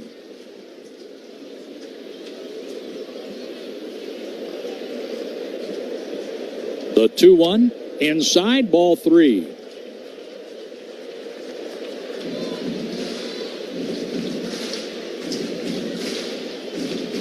On the road trip, the last RBI for Church was on the 20th at the Angels. The 3-1 pitch. He takes low, and he's on base, and it's up to Blaze Jordan now with 2 outs. See if he can tie the game or give the Cardinals the lead. 10 for 29 with runners in scoring position for Blaze Jordan. He's hitting .345, and maybe he's the right man at the right time. You know, before that RBI against the Angels on the road trip, the last time Church had an RBI was at the Cubs on July the 3rd. And he drove in 3. The pitch, Jordan takes low for a ball. Church got on with the walk to extend the inning. Jordan had a lengthy at-bat against Red Lauder and grounded out to the first baseman Stewart. A lot of hitting room on the right side of the infield. Lauder with the pitch, a swing and a miss. There's that slider that's been so effective for Lauder up to this point in the game, leading 1-0 over the Cardinals. The left field corner, unguarded. The pitch on the way. Fouled off to the left. That was a slider that was inside, working to the inside corner, and fouled off by Blaze Jordan, 1-2. Herrera was hit by a pitch. He stole second, advanced on a flyout. Wynn hit the ball to the drawn-in shortstop, and De La Cruz threw him out with no chance for Herrera to score. The pitch. A swing, and there's a drive. That's hit to deep left center field. That ball is going to get down and short hop the wall. It scores 1. It scores 2. 2-1 Cardinals on the 2-out double by Jordan, blading Herrera and Nathan Church. And the Cardinals, who got a break on the double in the 4th inning, just got another break in the 5th inning when they hit a ball that did not bounce over the wall. This one short hopped the wall, and I thought it might bounce over, but it hit the top of the fence and came back in. 5 doubles for Blaze Jordan, but breaks a second time for the Cardinals, and it's 2-1 St. Louis. The Cardinals have finally scored against Lauder this year. That's in 8 innings of pitching. Here's a changeup taken low by Jimmy Crooks, who hit the ball to the warning track in center field, where Dane Myers made a stumbling catch for the 3rd out in the 3rd inning. Seeing that on the replay, John, I think it hit the very top of the wall. Otherwise, it would have been a ground rule double. The next pitch, a swing and a ground ball to the second baseman Arroyo, who throws out Crooks. A clutch 2-out double by Blaze Jordan scored Herrera and Church. We go to the 6th. The Cardinals lead the Reds 2-1. This is former Cardinals shortstop and postseason MVP David X. Jackson Merrill leading it off. Fly ball, center field, struck well. Harris looking up. It is back. It is gone. Jackson Merrill into the water. A Padres tie it up 1-1. Merrill connects on his 14th home run of the year. We got a floater. The ball's crushed. Staying in the zone, good things happen for Jackson.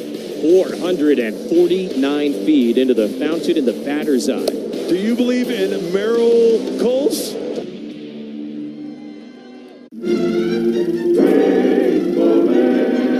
Time is called. There is a black cat on the field on the third base side. Remember the guy that picked up that one cat a couple of years ago? He got bit. Don't do it, Kevin. Don't do it. What a pair of hands he's got. Here's the play of the game right here. Elster with those great hands, and he puts that glove hand out there without a glove. Makes the play.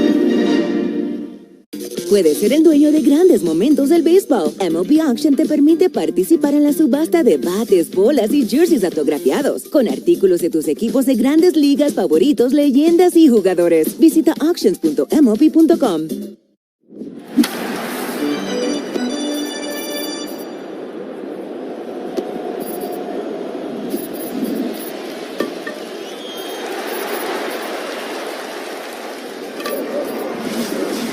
30% off select paints and stains, or 35% off our newest product, Emerald Symmetry, July 17th through the 27th. Whether you're refreshing your interior or exterior, we've got the colors to bring your vision to life. And with delivery, getting everything to your door is easier than ever.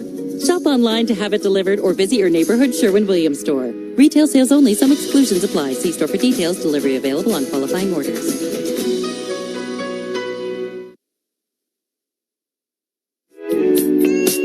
A sweeper is outside to Eugenio Suarez, leading off the Reds' sixth inning. Suarez a ground out and a strikeout swinging tonight. Power hitting third baseman for the Reds, Dustin May. Power pitcher for the Cardinals, fastball, a little bit high, 2 balls, no strikes. 95 on the fastball from May. It's Suarez, Nathaniel Lowe, and Spencer Steer in the Reds' sixth inning. Right-hander against right-hander. Weatherhold plays up the middle at second. Very deep shortstop, edge of the outfield grass for Mason Wynn. And a ball goes low, 3-0. It was a walk to Spencer Steer that got May into trouble in the fourth inning. And it was a walk to Nathan Church that got Rhett Lauder into trouble when the Cardinals took the lead in the fifth. The 3-0 pitch. That's swung on and laced into center field. It's going to fall in for a one-hop single played by Church. And Suarez was looking for a get-me-over pitch, and he got one. He gets the head bump from Colin Cowgill, the first base coach. Third inning now that they've had a leadoff base hit. The third, the fourth, now the sixth inning. Lowe has grounded into only one double play. Dustin May from the stretch, the pitch. A swing, and there's a line drive base hit into center field. Church gets to it. Suarez stops at second. The tying run is on second with nobody out. And Spencer Steer coming up as the Reds have the line moving. Boy, it's nice to have a shutdown inning after you score, but that's not happening here. At least not yet, it's not. You really need a double play to change the whole complexion of this inning around, or a couple of strikeouts, and May has had several of those here tonight. That brings in Steer, a called third strike when May struck out 2 in the second inning, then a walk that extended the inning to Stevenson for an RBI double. The pitch, that's hit in the air. It's foul, right side. Jimmy Crooks running over to the dugout along with Burleson, but the ball goes over the screen. Phillips 66 has 2 new limited edition Cardinals pins, P-I-N-S. Take your pick when you purchase 8 or more gallons with the Fuel Forward app. Some exclusions apply, and the offer will end September 27th. Steer has grounded into 10 double plays. Do I hear 11? He leads the team in that department. May picks out the sign by way of PitchCom. Crooks puts down the target. The pitch on the way, and here's a bunt in the air, and it's caught by May. Running toward third base. The Cardinal pitcher backhands that one before it can hit the ground. Steer is out, and Tyler Stevenson is coming up. Boy, he got off the mound pretty quickly there, and nice to have a nice long reach, too. Dustin May is 6'6", 215 pounds, and he needed all 6'6" and the wingspan to make that catch. And he was able to turn, backpedal, and hold Eugenio Suarez to second base. But here's a guy who's been a handful so far tonight for Dustin May with a single and an RBI double. It's Tyler Stevenson. Big right-handed batting catcher. Takes strike one. Stevenson out of Kennesaw, Georgia. 29 years old. His 49th game against the Cardinals. He's driven in 24 runs against them. The pitch. Swing and a miss. Used the heater up and away to get to an 0-2 count. And yes, this is where May could use the strikeout ahead of Dane Myers. Batter's timeout taken here by Tyler Stevenson. You just wonder what kind of career Stevenson could have put together without a rash of injuries. So many of them. So many. Good catch and throw guy. Good power hitter. The 2-strike pitch here from Dustin May. Hit him. He wanted to make sure that pitch was going to be far enough inside, but the hit by pitch loads the bases with one out for Dane Myers. I think that may have been a sweeper that just got away from him. Looking at it again, it was a sweeper, and it just slipped out of his hand and went right towards the left shoulder of Stevenson. He had him 0-2 and just was not able to execute on that pitch. The 7th hit by pitch this season for Dustin May loads the bases for Dane Myers. From the stretch, the infield at double play depth. The pitch to Myers, a swing, and he pops it up. Infield fly rule. Under it, it's Burleson to make the catch. He was only about 20 feet away from second base, making the catch in the middle infield. Boy, he was emphatically calling everybody off. I think the fact that he was on the glove side there and he was moving to his right, and he just had a good read on it, and he was off the bag enough to be able to make that play right in front of the mound, but he was not going to say no to anybody else. I like the way he took charge there. And here's a guy who's been a handful tonight. Edwin Arroyo with a base hit to left, and then he hit the ball to the warning track in right center field for a long out. He's up with the bases loaded, and the Cardinals clinging to a 1-run lead. The pitch, taken high for a ball. Switch hitter, batting left-handed. He's playing in his 40th game with the Reds. He has 4 RBIs, 3 doubles, a triple, 30 hits, and 12 runs scored.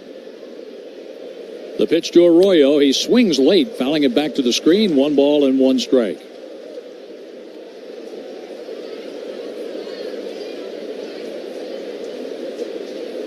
The Cardinals and the Reds, the first of 3 at Busch Stadium. The Cardinals have won 4 out of 5 against the Reds this year. May is ready. The 1-1 pitch. Swung on and a high fly ball. It's going to stay in the park.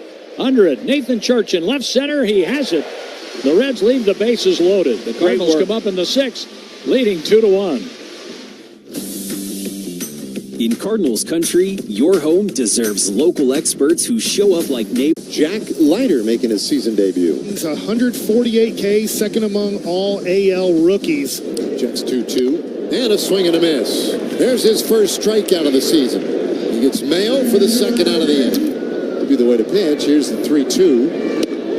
And that's right in there. Alonso just frozen. Sinking fastball from Leiter. He retires the side in order for the first time tonight. Big over-the-top windup, and the 1-2 pitch. He struck him out swinging with a cutter at 94. Nice assortment of pitches there from Jack Leiter. And that new pitch, the cutter, strikes out Adley Rutschman. Here's the pitch. Swing and a miss. Great screwball action, a changeup at 92. So Leiter making use of a couple of pitches he didn't even have 2 years ago when he made his major league debut. It's 2-2 and a swing and a miss. Got him chasing a curveball, and Leiter, I don't know that he loved where that one ended up, but he got the job done. Puedes ser el dueño de grandes momentos del béisbol. MLB Auction te permite participar en la subasta de bates, bolas y jerseys autografiados, con artículos de tus equipos de grandes ligas favoritos, leyendas y jugadores. Visita auctions.mlb.com. Gosh, we've gone to Sea Dogs games since we were kids. I've been coming to see the Sea Dogs for the last 30 years. Great experience. Everybody here is just bends over backwards to help people out and wish the world was like it is right here at the ballpark. We've always wanted to be more than just a baseball team. We want to be strong, active, contributing members of the community. And I think that effort is seen by the people and the fans, and they want to support that effort. Plus, free shipping. Black Friday in July ends July 27th. Shop today at Wayfair.com. Wayfair, every style, every home. Brett Lauder's night is over as Caleb Ferguson, a left-hander, comes on to pitch for the Reds to the Cardinals in the bottom of the sixth inning. 5 innings with 1 hit. Lauder gave up 2 earned runs. He walked 2 and struck out 4. That second walk was to Church, and he scored the go-ahead run. Here's J.J. Weatherholt taking a pitch way outside, picked out of the dirt by Tyler Stevenson. Lauder hit a batter, and he's out after 76 pitches, 45 for strikes. He's on the downside of a 2-1 score. Ferguson's pitch cuts the plate, 1 ball, 1 strike.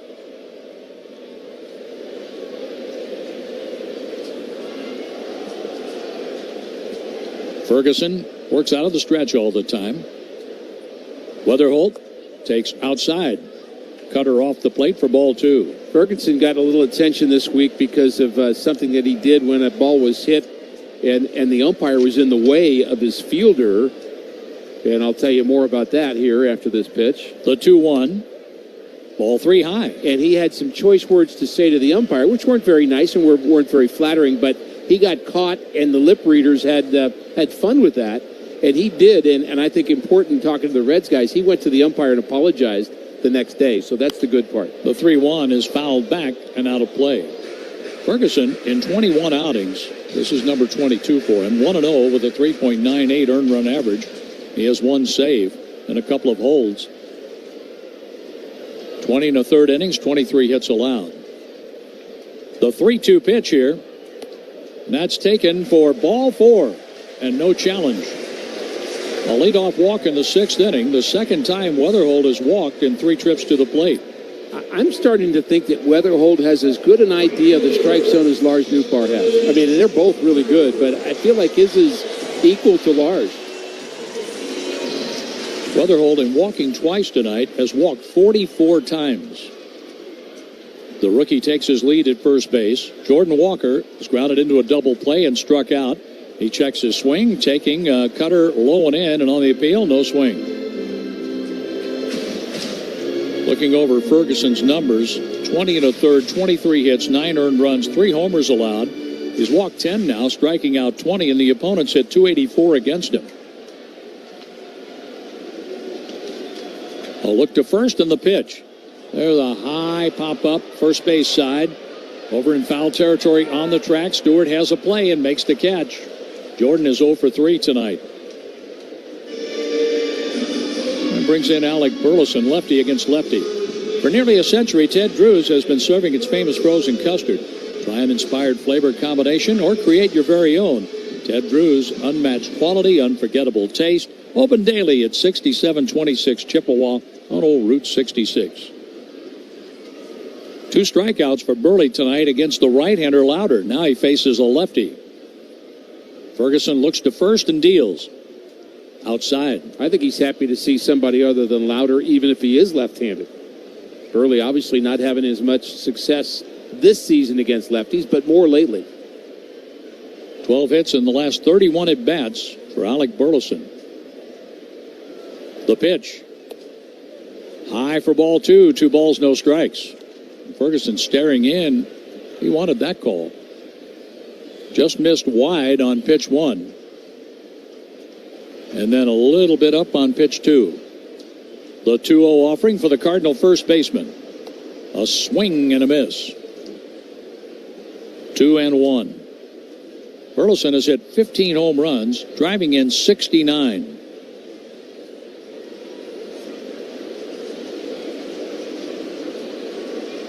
They'll look over to first base. Now the pitch. A swing and a miss.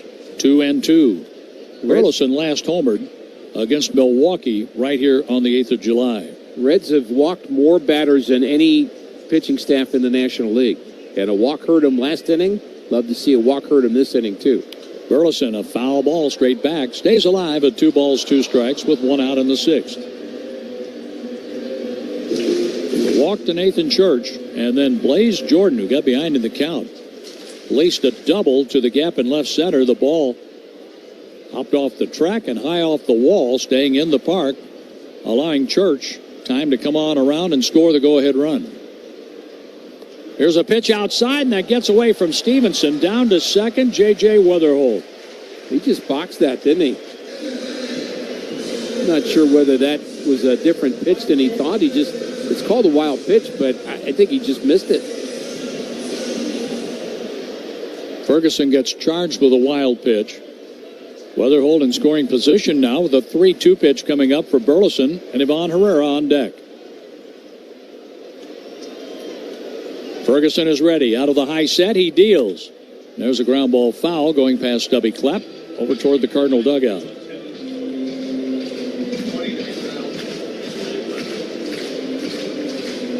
I think I hear an attendance guest coming up from Ricky.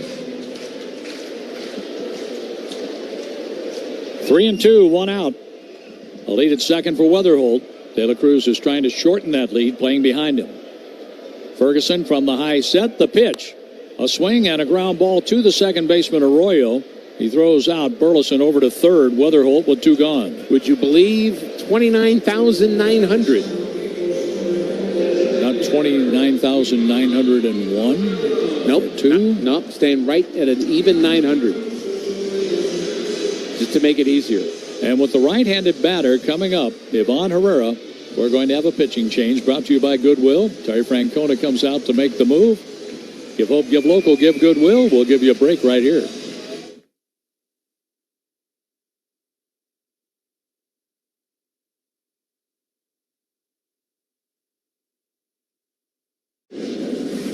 Chris Sale's 10th start of the season was a beauty. He goes 7 innings, giving up just 1 run, and he is in line for his first win against the Marlins.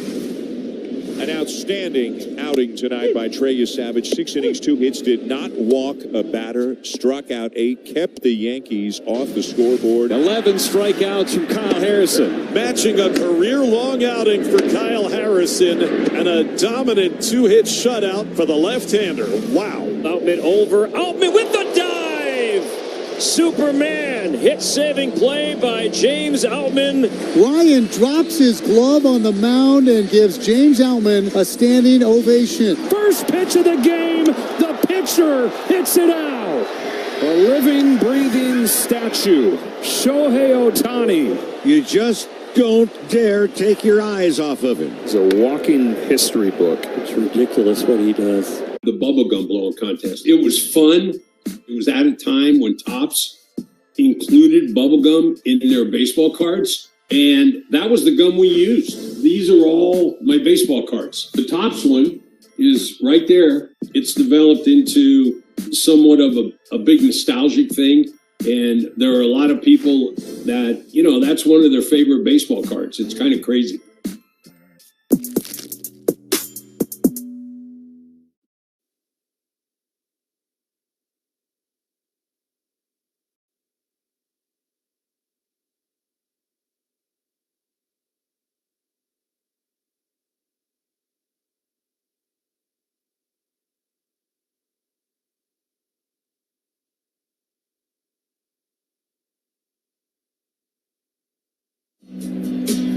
.31-year-old Julian Garcia comes on to face Ivan Herrera, who now sports an elbow guard after being hit by a pitch. He takes up an end, ball 1. J.J. Weatherholt, the runner at third, belongs to Caleb Ferguson, who came in relief of Rhett Lauder to open the 6th inning. Bottom of the 6th, 2-1 Cardinals, runner at third, 2 outs. The next pitch here by Garcia. A strike on the outside corner. 10 years in the minor leagues for Garcia. You mentioned his age. Only one season, a few games in AAA. And here he is in the big leagues in 2026. That's some perseverance for you. Garcia out of Metropolitan State University of Denver. Drafted by the Phillies in 2016. The pitch. Herrera, big swing and a foul ball back, 1-2. He was the 287th overall pick in the 2016 draft, drafted in the 10th round by the Phils.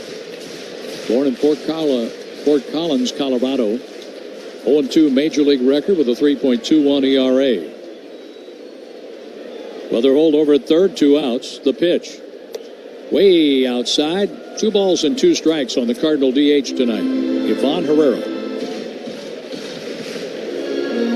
Herrera batting in the cleanup spot is trying to clean up. Weather hold over at third base. Extend the Cardinal lead. The pitch.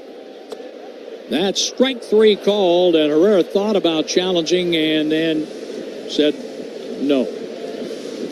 Garcia gets a strikeout, leaving a runner at third. Ricky will tell you about the 7th, 2-1. The MLB app. Yeah, it's got game. This game. These games. All the games. Pre-game, post-game, and everything in between. This is baseball your way, with real-time stats, scores, breaking news, and custom content that hits every time. Because you choose the teams and pick the players you want to follow. So when they catch it on the field, you catch it on the app.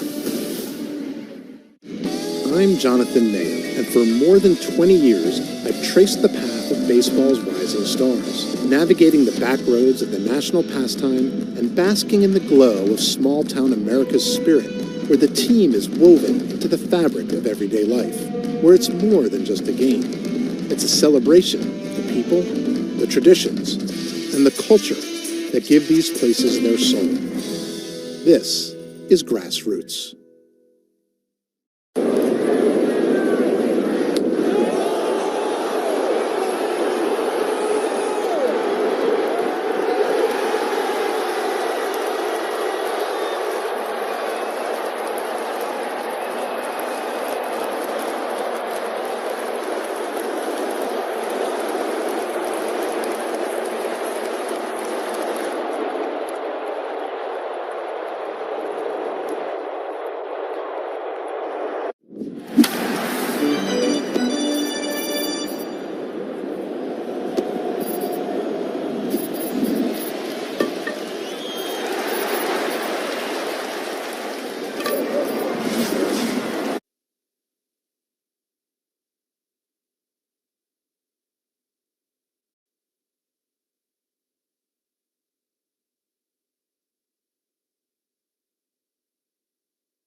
New pitcher for the Cardinals is right-hander George Soriano. He has the top of the order. Great work by Dustin May. Threw 89 pitches through 6 innings, giving up just 1 run, 1 walk, 8 punch-outs. Soriano delivers high, ball 1. 7 hits for May, who is in line on the positive side right now, but there's some baseball ahead. We've got a close one. It's 2-1 St. Louis, and Soriano has been effective most times in a Cardinal uniform. Next pitch is a little looper right to Weatherholt, the second baseman. It was hit on the line, a soft liner, and it's out number 1 in a game brought to you by Budweiser, official beer sponsor of Major League Baseball. Crack open the game with Budweiser and enjoy unrivaled flavor and refreshment. So the wild pitch was changed to a pass ball last inning. I believe that was the right adjustment. So that pass ball goes to Stevenson. For those of you very meticulous about keeping score at home, it's game number 46 for Soriano, 3.25 ERA. Has a couple of saves. Of course, he's just got the job of getting outs in the 7th inning, and he's gotten 1, and he's facing the dangerous Sal Stewart. That ball is hit hard to left field. In comes Newpar, but he can't get it. It's going to drop in front of him. Sinking line drive, and that is 1 on and 1 out now for the Reds. Let's pause right here for station ID on the Cardinals Radio Network, powered by Gray Bar.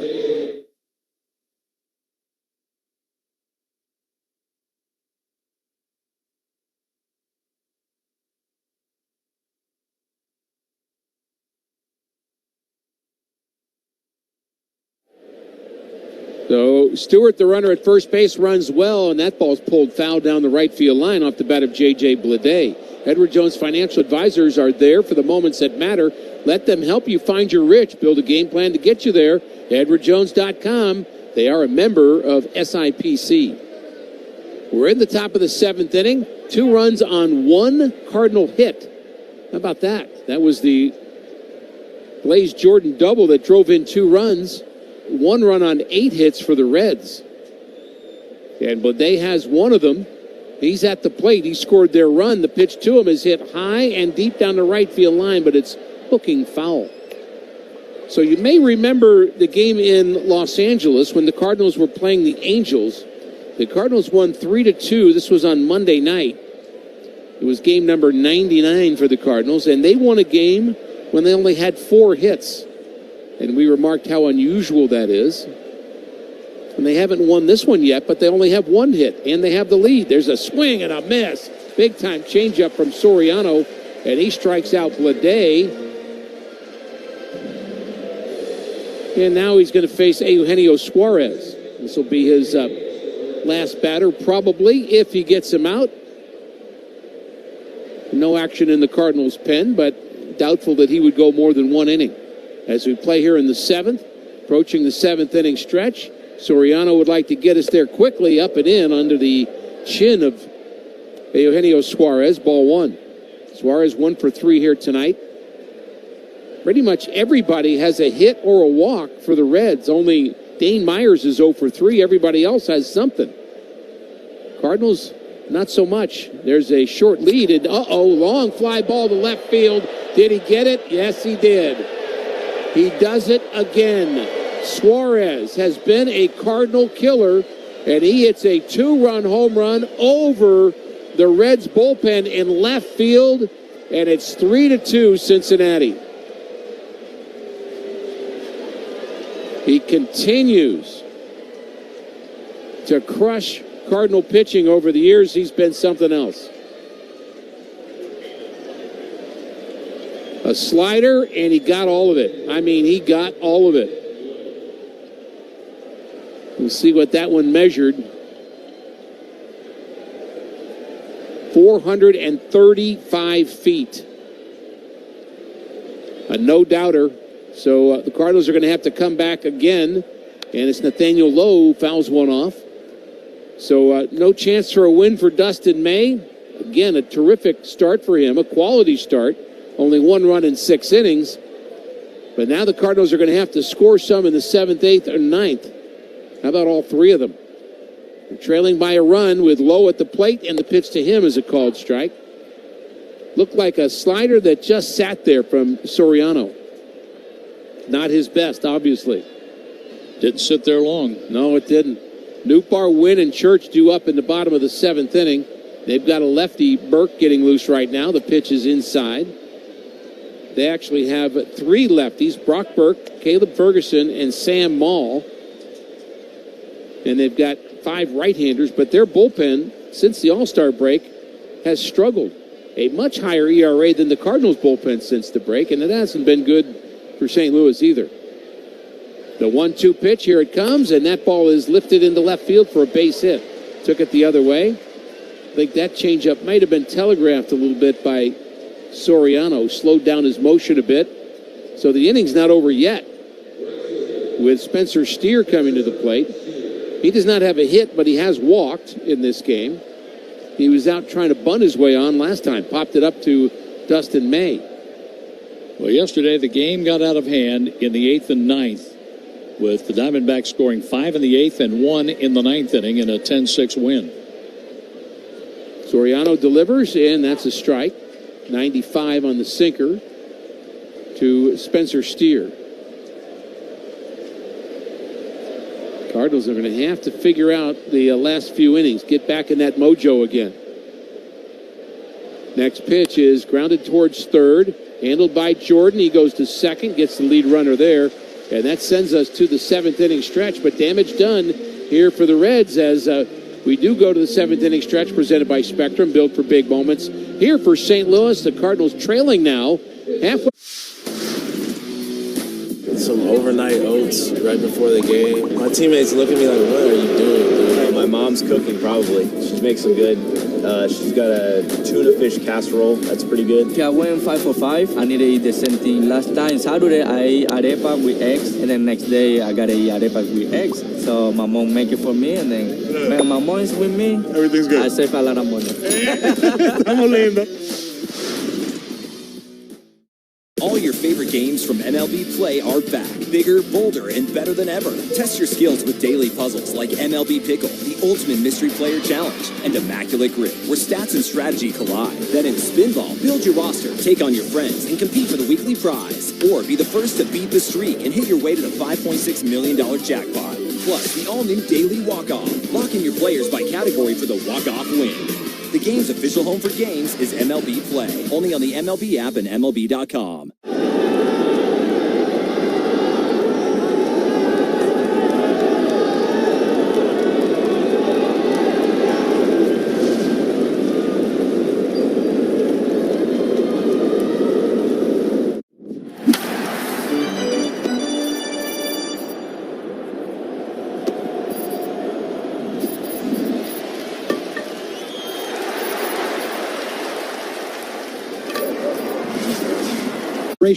Missouri Farm Bureau Insurance is committed to protecting families and the lives they've built. For auto, home, life, and business protection, count on Missouri Farm Bureau Insurance. If you're in St. Charles County, Missouri Farm Bureau agent Corey Tucker will make sure you have the coverage you need.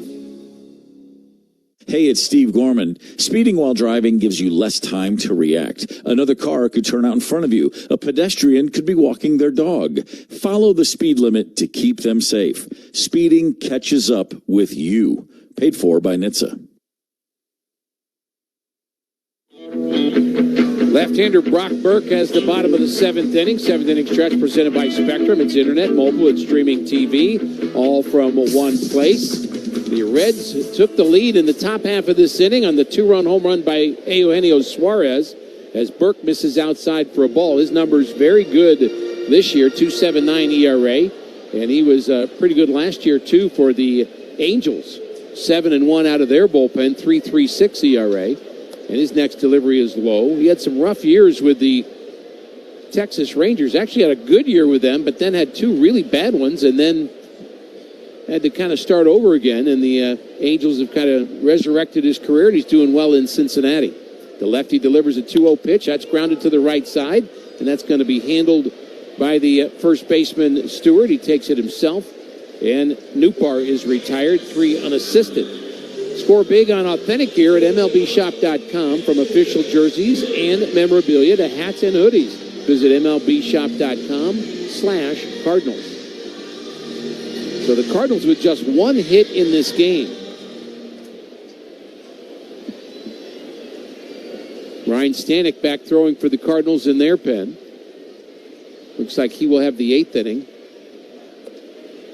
as Mason Wynn takes a strike on the inside corner. Mason is struck out and grounded out.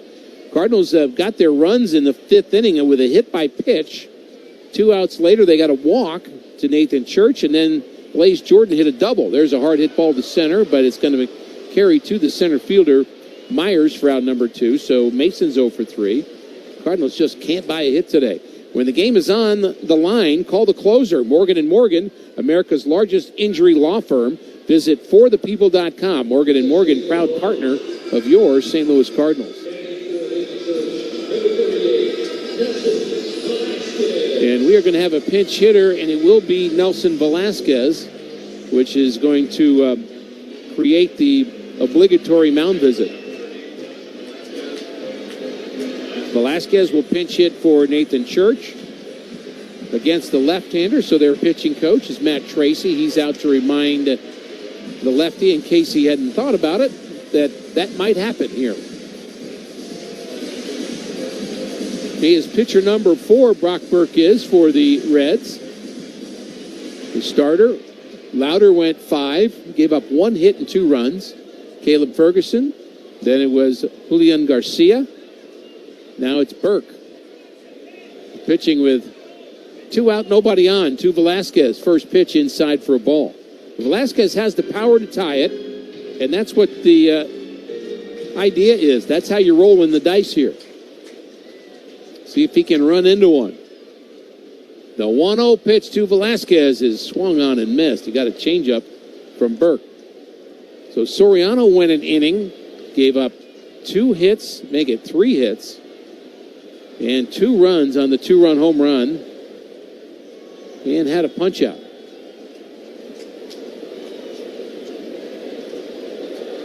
Burke working from this stretch, delivers to Velasquez, and he swings through a fastball. He's been tardy on the fastball lately.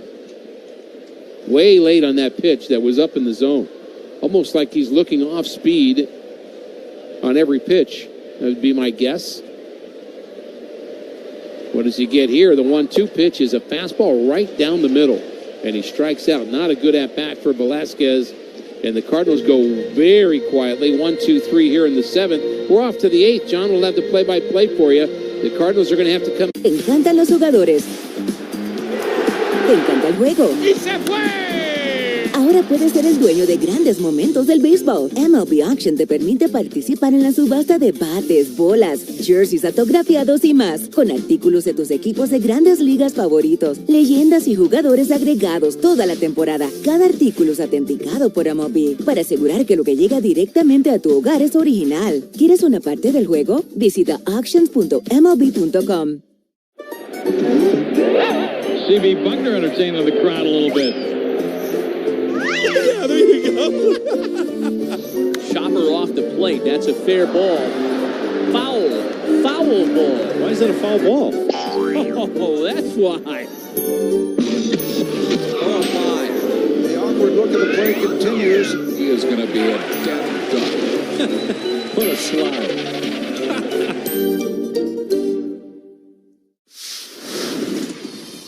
What is something that you snack on that you don't worry about? I love Uncrustables. I could eat like 10 of them in one sitting. In no regard for his body. I don't even wait till I thaw out. Hey, put them in a toaster next time. Just toast it, yep. It'll change your life.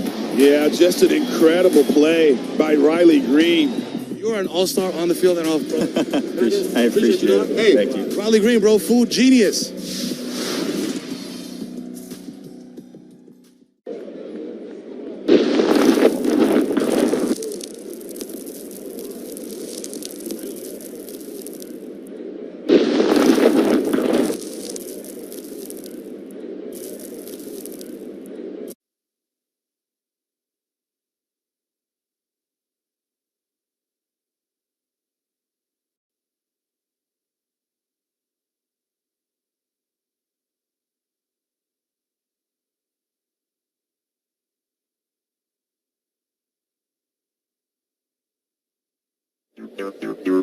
Ryan Stanek is on to pitch for the Cardinals as Soriano worked an inning, giving up 2 runs on 3 hits. He struck out 1 and gave up a home run to Eugenio Suarez, giving the Reds a 3-2 lead. Now Stanek will be facing Stevenson, Myers, and Arroyo. Newbar goes from left to center field. Velasquez, who batted for Church, is playing in left. Here's a strike on pitch 1 to Tyler Stevenson, who has been on all 3 times up, with a base hit, an RBI double, and a hit by pitch. The pitch on the way is picked out of the dirt. Jimmy Crooks throws a new ball to the mound to Ryan Stanek. Stanek, a 2-2 record with a 4.70 ERA. He struck out 41 in 38 1/3 innings, appearing in his 44th game. The pitch fouled off the end of the bat. Split finger pitch fouled back for strike 2. 1-2 on Stevenson. Right-hander against right-hander. Myers, a right-handed batter. He's scheduled next, and then switch hitting Edwin Arroyo. The pitch. A swing and a miss. Stanek strikes out Stevenson. 1 down as Stanek is trying to keep the score. A 1-run game, 3-2 in favor of the Cincinnati Reds. Well, good start for Ryan Stanek this inning, and let's hope that the Cardinals have an inning like they had in the 9th inning last night left in their tank for tonight. I mean, they need to have some kind of offensive explosion here, managing just 1 hit today.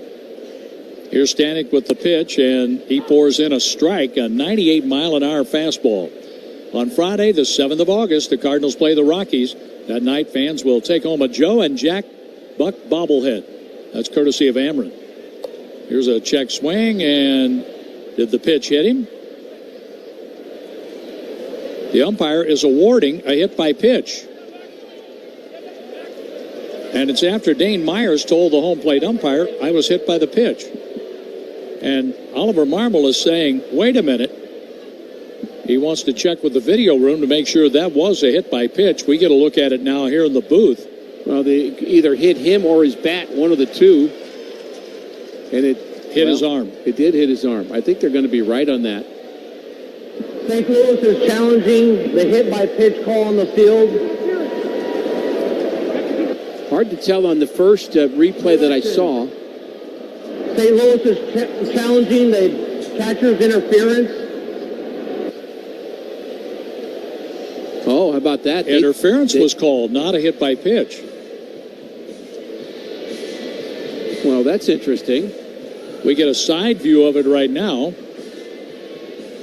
There's no catcher's interference for sure. And if that's what they're calling it, yeah, they're wrong about that. I mean, I think there was a little confusion, and I don't like the idea of the umpire asking the hitter. I don't either. We've seen that twice now. Yeah, that's a weird thing. Right at the end of the last homestand and the beginning of this one. If you don't see it, you don't see it. I mean, that's okay. And then that's what the challenge system is for. I mean, it's not going to be catcher's interference. In fact, he's walking back to home plate. I mean, he knows it's not catcher's interference. I wasn't so sure the ball didn't hit him. It looked like the ball hit his arm. I mean, can they change that to a hit by pitch after they're challenging it as a... I wonder would the Reds come out and challenge? I bet they would. The Reds would have to do it because it wasn't called that way initially. But if you find something else in a play that's not what you were looking for, can you call that? That's what's going on. We'll see what happens out of the studio in New York, because if that is a hit by pitch, they'll see that.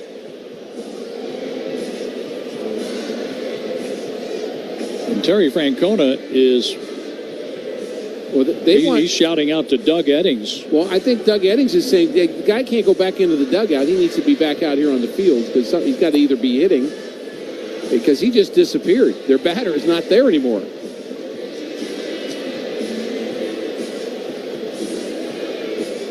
We're still waiting for word out of New York. I was talking about August 7th, and here's the word. After review, the call's overturned. It was a foul tip.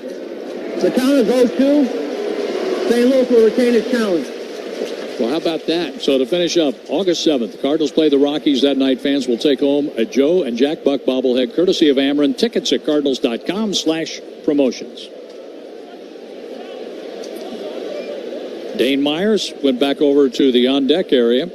Now he advances to home plate with a count of 0-2. One out as Stevenson struck out.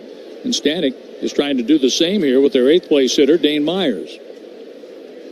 The left field corner wide open with Velasquez playing over in left center field, and a foul ball back on a splitter that was up. We're not privy to everything that the umpire's saying specifically to players on the field, but it looks like, and it's looked like two different times, that the umpire's asking the player if it hit him or not. And I don't think that's a good precedent to me. That's happened twice. The pitch is swung on, and a high pitch is fouled just to our right.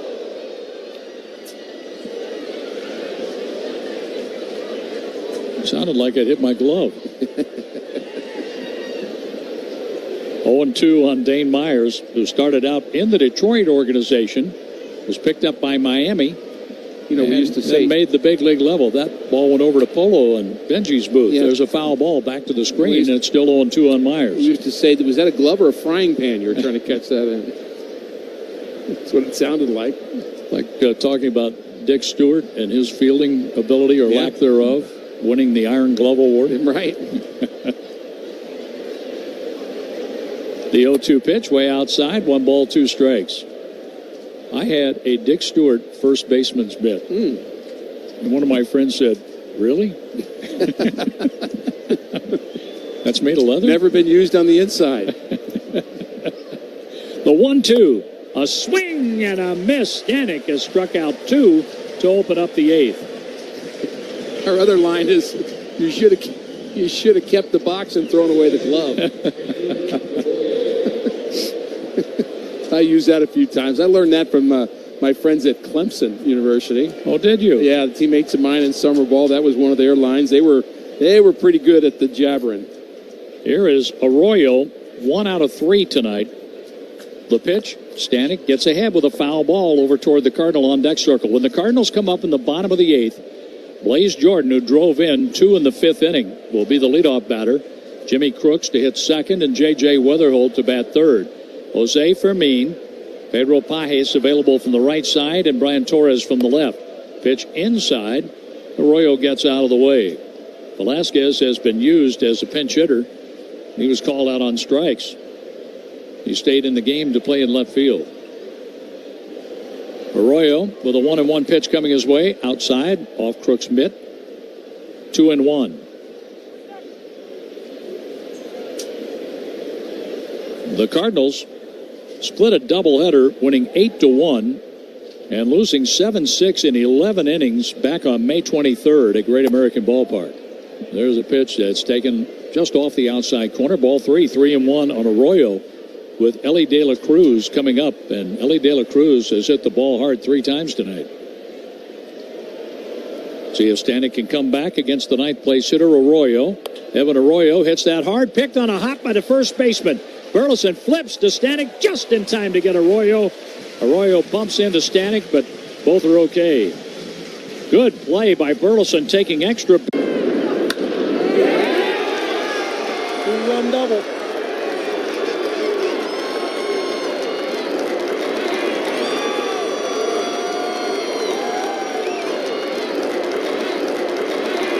Puedes ser el dueño de grandes momentos del béisbol. MLB Auction te permite participar en la subasta de bates, bolas y jerseys autografiados, con artículos de tus equipos de grandes ligas favoritos, leyendas y jugadores. Visita auctions.mlb.com.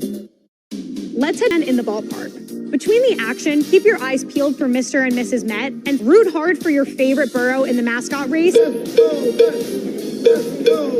Citi Field, one of the best.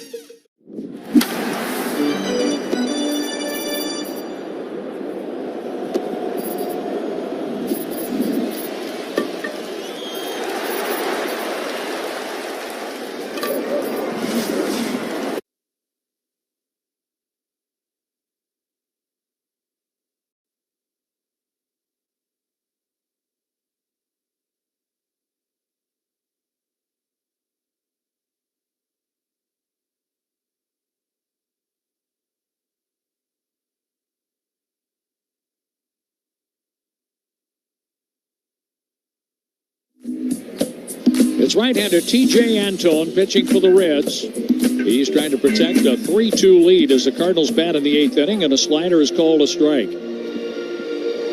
Antone follows Brock Burke, who pitched an inning with a strikeout. Right-hander against right-hander.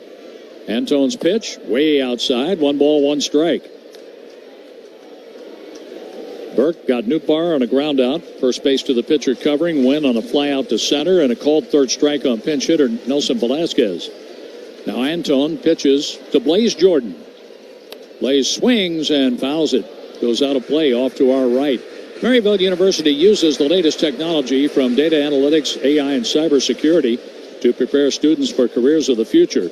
Learn more at maryville.edu. 1 ball, 2 strikes. Jordan swings and he pops this one up. It's playable. Into short right field. Under it, the first baseman Stewart. He calls and makes the catch. 1 out. And here is Jimmy Crooks. Crooks is 0 for 2. He has 4 hits in his last 18 at-bats. 2 of those home runs. Both solo shots. Westport Social brings new meaning to being social. Classic bar and gaming lounge. Handcrafted cocktails, shareable plates, combined with a little friendly competition. Visit ExploreSt.Louis.com where you can learn more. Crooks swings and misses. He was trying to even the score with 1 swing. The Cardinals have been out hit 10-1, yet they trail by a run.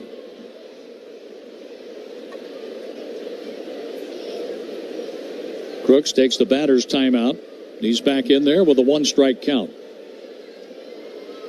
Antone has retired Jordan, goes after Crooks. A strike called, 0-2.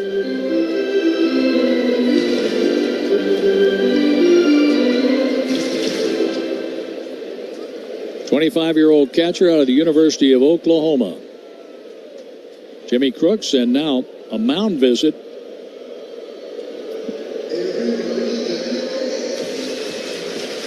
Antone getting a mound visit here with one out.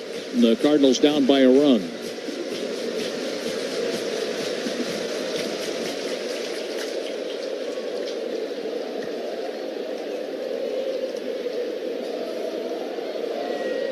Tyler Stevenson back behind the plate, going through the signs by way of pitch com. The 2-strike pitch swung on and hit foul behind Stubby Clapp down the right field line. 0-2 on Crooks. Crooks, a fly ball to deep center and a ground out to second.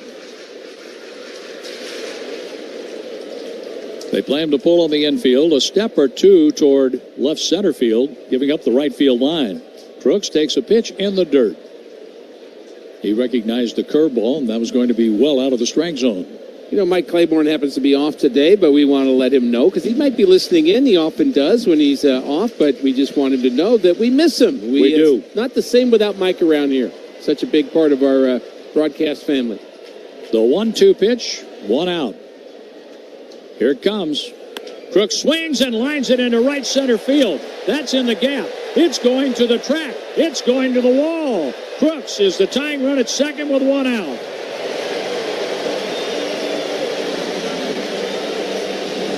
That's the way to hang with him after falling behind in the count, hitting his third double of the season. And J.J. Weatherholt is up. And the Cardinals just doubled their hit total. Let's pause for an ID here on the Cardinals Radio Network, powered by Graybar.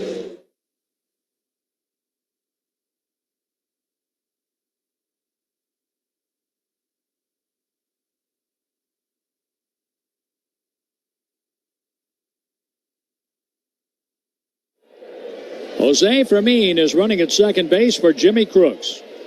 Here's Weatherholt. The pitch. Weatherholt swings and misses, strike one. I'm not sure there's anybody else I'd rather have up right now than Weatherholt. I mean, Stan Musial, but at least on this current Cardinal team, I think he's as good as anybody, John. He's a clutch hitter. Weatherholt has walked twice tonight, grounded out sharply to short. The pitch by Antone. Here it comes. A swing and a miss. 0-2 on Weatherholt. Crooks with his third double of the year set up the tying run. And it's Fermin running for him. Fermin's trying to get a decent lead, but Ellie De La Cruz is playing right there behind him, the Cincinnati shortstop. 0-2 on Weatherholt. With one out, the pitch. A swing and a miss. He went for the sweeper in the dirt. And now Jordan Walker. Walker's 0 for 3. And he's overdue. 77 runs batted in for Jordan Walker to go along with 22 homers, 22 doubles. On a night honoring Jordan Walker and his home run derby championship at the All-Star game, the pitch, half swing and a foul back. He couldn't get the bat out of the way of the high pitch. I think we should ask him if that was catcher's interference. Maybe. Walker hitting second in the lineup for the second straight day. Trying to pick up Jose Fermin, the pinch runner from second base. Antone with the pitch. A swing, and there's a ball that's hit into shallow center field, and it is going to be caught. Backpedaling out there, the second baseman Arroyo puts it away. The Cardinals strand the tying run at second. We go to the ninth, 3-2 Cincinnati. While we're still in Philly for the All-Star game, let's take a look around Citizens Bank Park. Home of the Philadelphia Phillies, the bank opened its doors in 2004. Just beyond center field, Ashburn Alley serves as a history lesson for baseball in Philadelphia. There's also games for kids.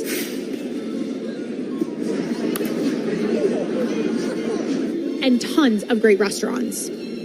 You can come to Philly and not have a Philly cheesesteak, or try a Sanchez slider, the Shore Bomb Sundae, and come on, Bull's barbecue. I mean, delicious. And once you've got your hands on some grub, quickly find your seat. You don't want to miss a thing. Up the middle, and the American League cashes in. Oh, God. Wow, that ball is absolutely destroyed by Miguel Vargas. And the American League has pitched the first shutout in the All-Star game in 13 years. It's been a treat, Philly. See you next time. The MLB app. Yeah, it's got game. This game. These games. All the games. Pre-game. Post-game. And everything in between. This is baseball your way. With real-time stats, scores, breaking news, and custom content that hits every time. Because you choose the teams and pick the players you want to follow. So when they catch it on the field, you catch it on the app.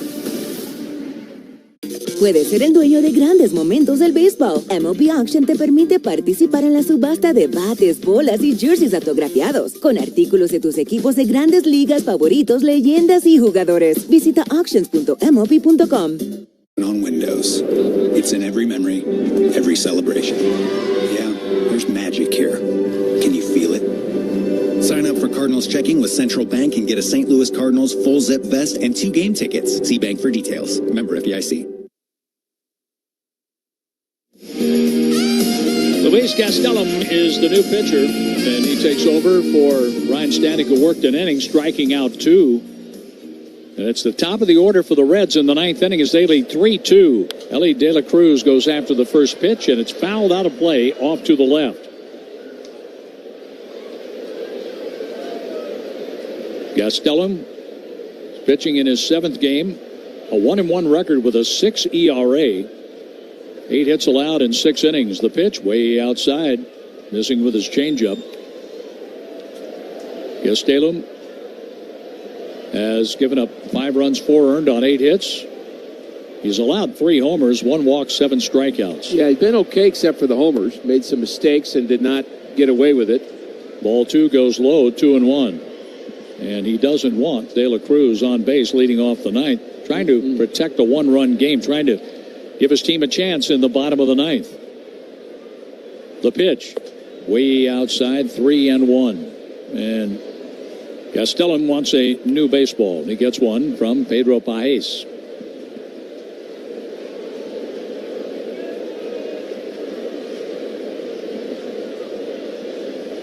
Here's the 3-1 pitch. Low, ball 4. A leadoff walk.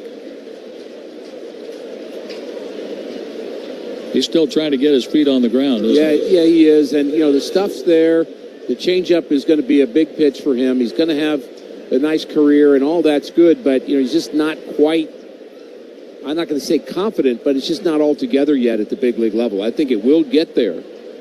He's trying to find his right mix of pitches. Here is ball 1 to Sal Stewart. Cardinals are going to have to face their closer, who was also not available the last time he played the Cincinnati Reds. That's Emilio Pagan. He's getting loose in their pen for the 9th. The pitch on the way. A strike called, 1-1. Stewart singled and was on base when Eugenio Suarez hit his 14th home run of the year in the 7th inning, giving the Reds the 3-2 lead they have now. A 1 out of 4 night for Stewart. There's a pickoff throw to first base. Pretty good move over there, and lunging back safely, Ellie De La Cruz.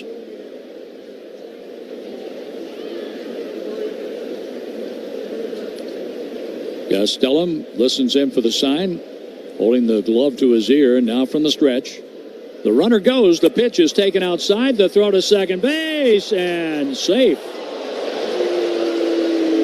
Bang, bang play, and De La Cruz gets the safe call by Gabe Morales at second. The 18th steal. Not a bad throw by Pages into the game to do the catching, and just a tad late.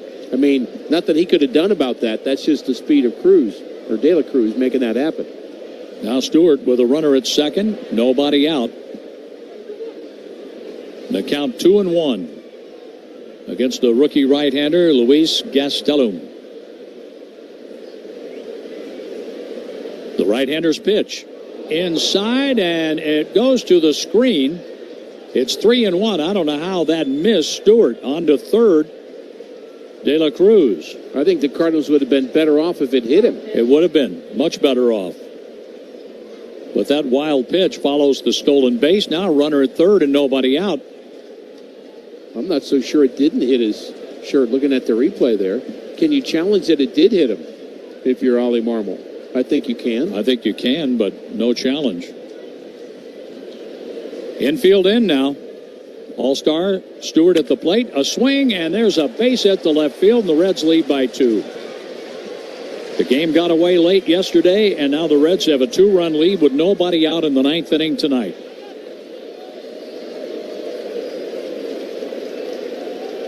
Well, I thought that this game would come down to whose bullpen is better, and Gastelum does not have his stuff today. That was a hanger right up in the middle of the zone, and I think he was maybe a little bit rattled by the pitch prior, and there was not much on that, not much spin on it. Boy, a gift run with a walk, a steal, then a wild pitch, and a base hit. The pitch is swung on, ground ball hit off Gastelum's glove to the second baseman Weatherholt, who throws out Blade. 1-4-3, and on to second base Stewart with 1 out. Runner in scoring position for Suarez, who has 2 hits his last 2 times up. 2 out of 4 tonight with a single and a 2-run homer.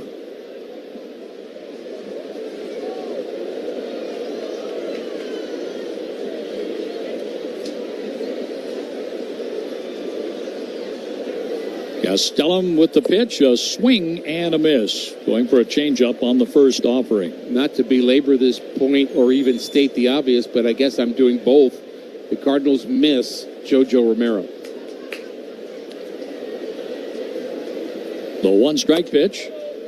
Outside. It's like losing a big offensive weapon in the lineup. Yes. Where someone else has to step up, next person up. Right. And that's the way it is in the bullpen. And the Cardinals have come up short. Sometimes the dominoes start falling after that.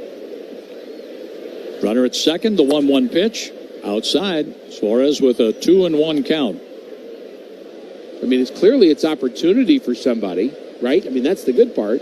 You're giving somebody an opportunity to show that I can do that job. But right now, the Cardinals bullpen is not the most solid part of their team. The 2-1. A check swing and no swing. Ball 3, 3-1. And Gastelum is asking for some trouble here with a 3-1 pitch to make to Suarez, who has hit 6 home runs in his last 12 games, including tonight. The pitch, a foul ball back, and it's 3-2. He had a good swing at that 93-mile-an-hour four-seamer. I didn't like the way that Ellie De La Cruz stopped and talked to everybody, and when he came over the home plate, he talked to Suarez, he talked to the on-deck batter. He sees something or saw something in that trip around the bases from Gastelum, so that's basically a tell, game time tell. The 3-2 pitch, and that's taken a little bit high. Ball 4. 2 walks in the inning for the rookie right-hander. 2 on and 1 out. And here's Lowe, a left-handed batter coming up. Lowe has 2 hits in 4 at-bats tonight. And a mound visit by Pedro Pajes. The other infielders come in, and they get in on the discussion. And when you're trailing by 2 and not hitting, I understand why you just stay with Gastelum here. And you think, well, we could bring in, somebody else. But, do you really want to use another pitcher in a game that's really turning south fast? Brian Hayes is the runner. And they do feel like they can have a much bigger inning as Hayes is running for Suarez.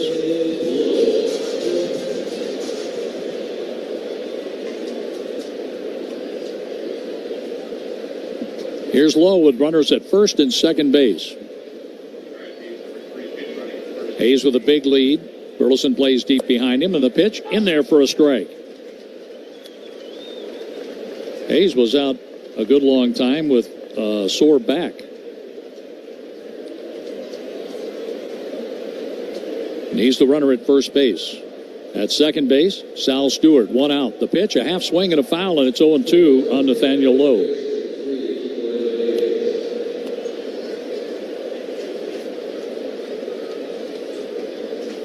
Hayes doing some stretching over at first base, coming in cold off the bench to run for Eugenio Suarez. Gastelum is ready. A look to second. The right-hander's pitch. A swing and a ground ball to Burleson. Throwing to second. Out. The throw back to the pitcher covering. Double play. Hayes and Lowe are doubled up. 3-6-1 on the double play, but the Reds have added on. The Cardinals face a do or die. Bottom of the ninth coming up with the Reds.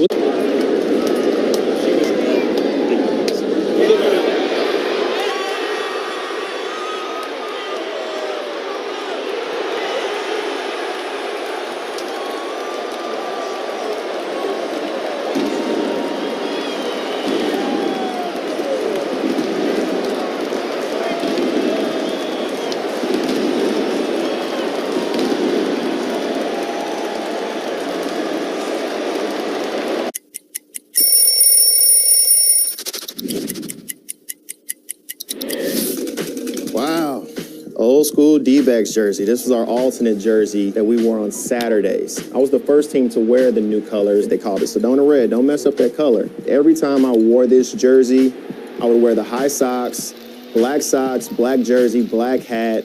I just thought it was a really smooth look, and this is one that I'll never forget.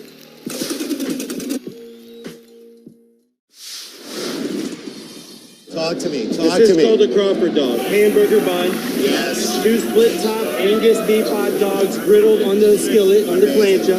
And then we do a bacon onion jam with Crawford Bock beer. Pick it up like a burger. Pick it up like a burger, and you just go in, man. Let's go to town. Yeah. Dude, best hot dog I've ever had. Best hot dog I've ever had. I love this, man. This is how I grew up eating hot dogs.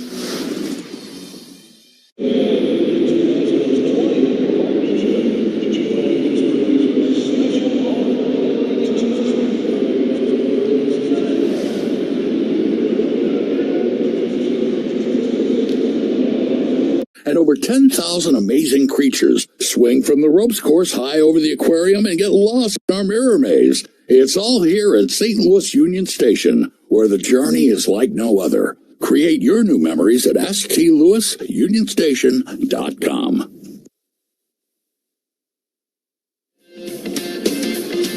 Emilio Pagan, their closer, is in for the Reds. A 4-2 lead for Cincinnati.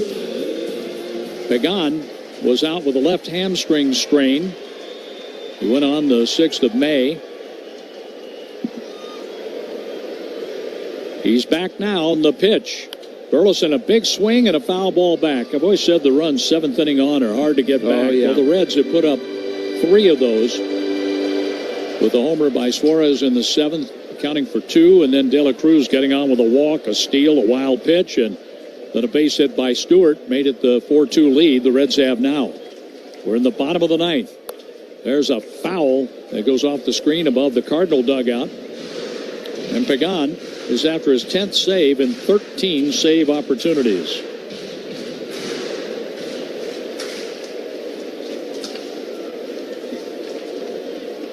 The Cardinal first baseman Burleson has struck out twice and grounded out. The 0-2 pitch leading off the 9th. A swing and a drive down the right field line. That's going to go foul. Oh, boy. Home run distance, too. Foul ball. About 5 degrees foul. Burleson, Herrera, and Nootbaar. Herrera's strikeout with Weatherhold at third base back in the 6th inning. That looks big. Jordan was left at second after he drove in 2 in the 5th inning. The Cardinals have not had many opportunities. Only 2 hits tonight. Here's Pagan with another 0-2 pitch. Burleson whacks that to center field. Moving back on it, there's center fielder, and the catch is made by Dane Myers, 1 out. 1 away for Herrera. Saturday, August the 8th, when the Cardinals play the Rockies, fans will take home an overall print Cardinals polo courtesy of Bear. Tickets and details at cardinals.com/promotions. Ivan Herrera. He has been hit by a pitch and scored a run tonight, 0 for 2 officially. Hit just above the elbow. He swings and misses a cutter on the first pitch from Pagan. Herrera last homered against Milwaukee here on the 7th of July. Pagan's pitch. Herrera takes a strike, and he's in the hole, 0-2.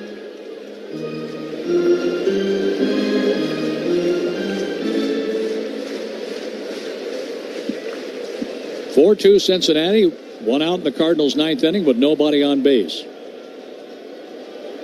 The pitch.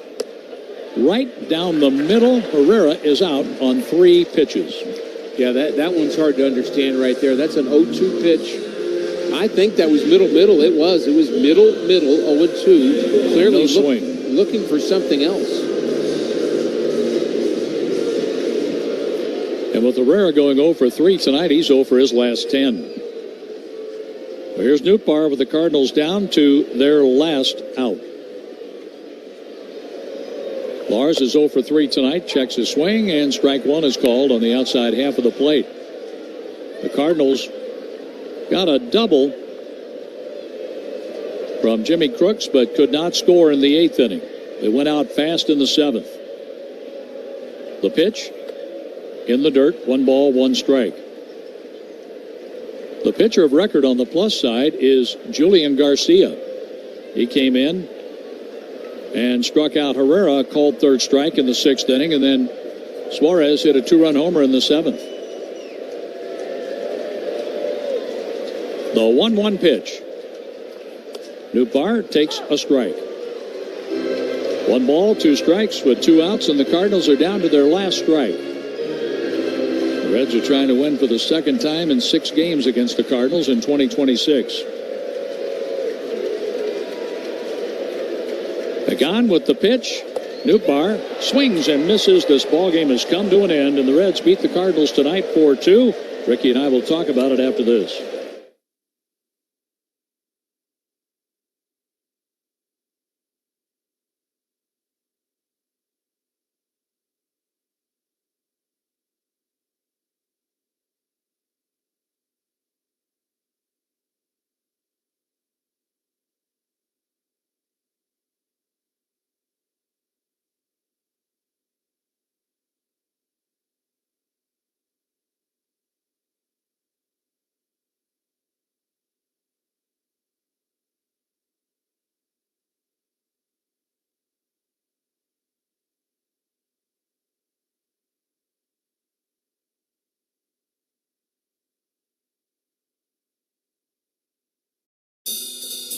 Coming off AL Player of the Week honors, where he hit over 400 with 3 homers, Bobby Witt Jr. was all gas, no brakes.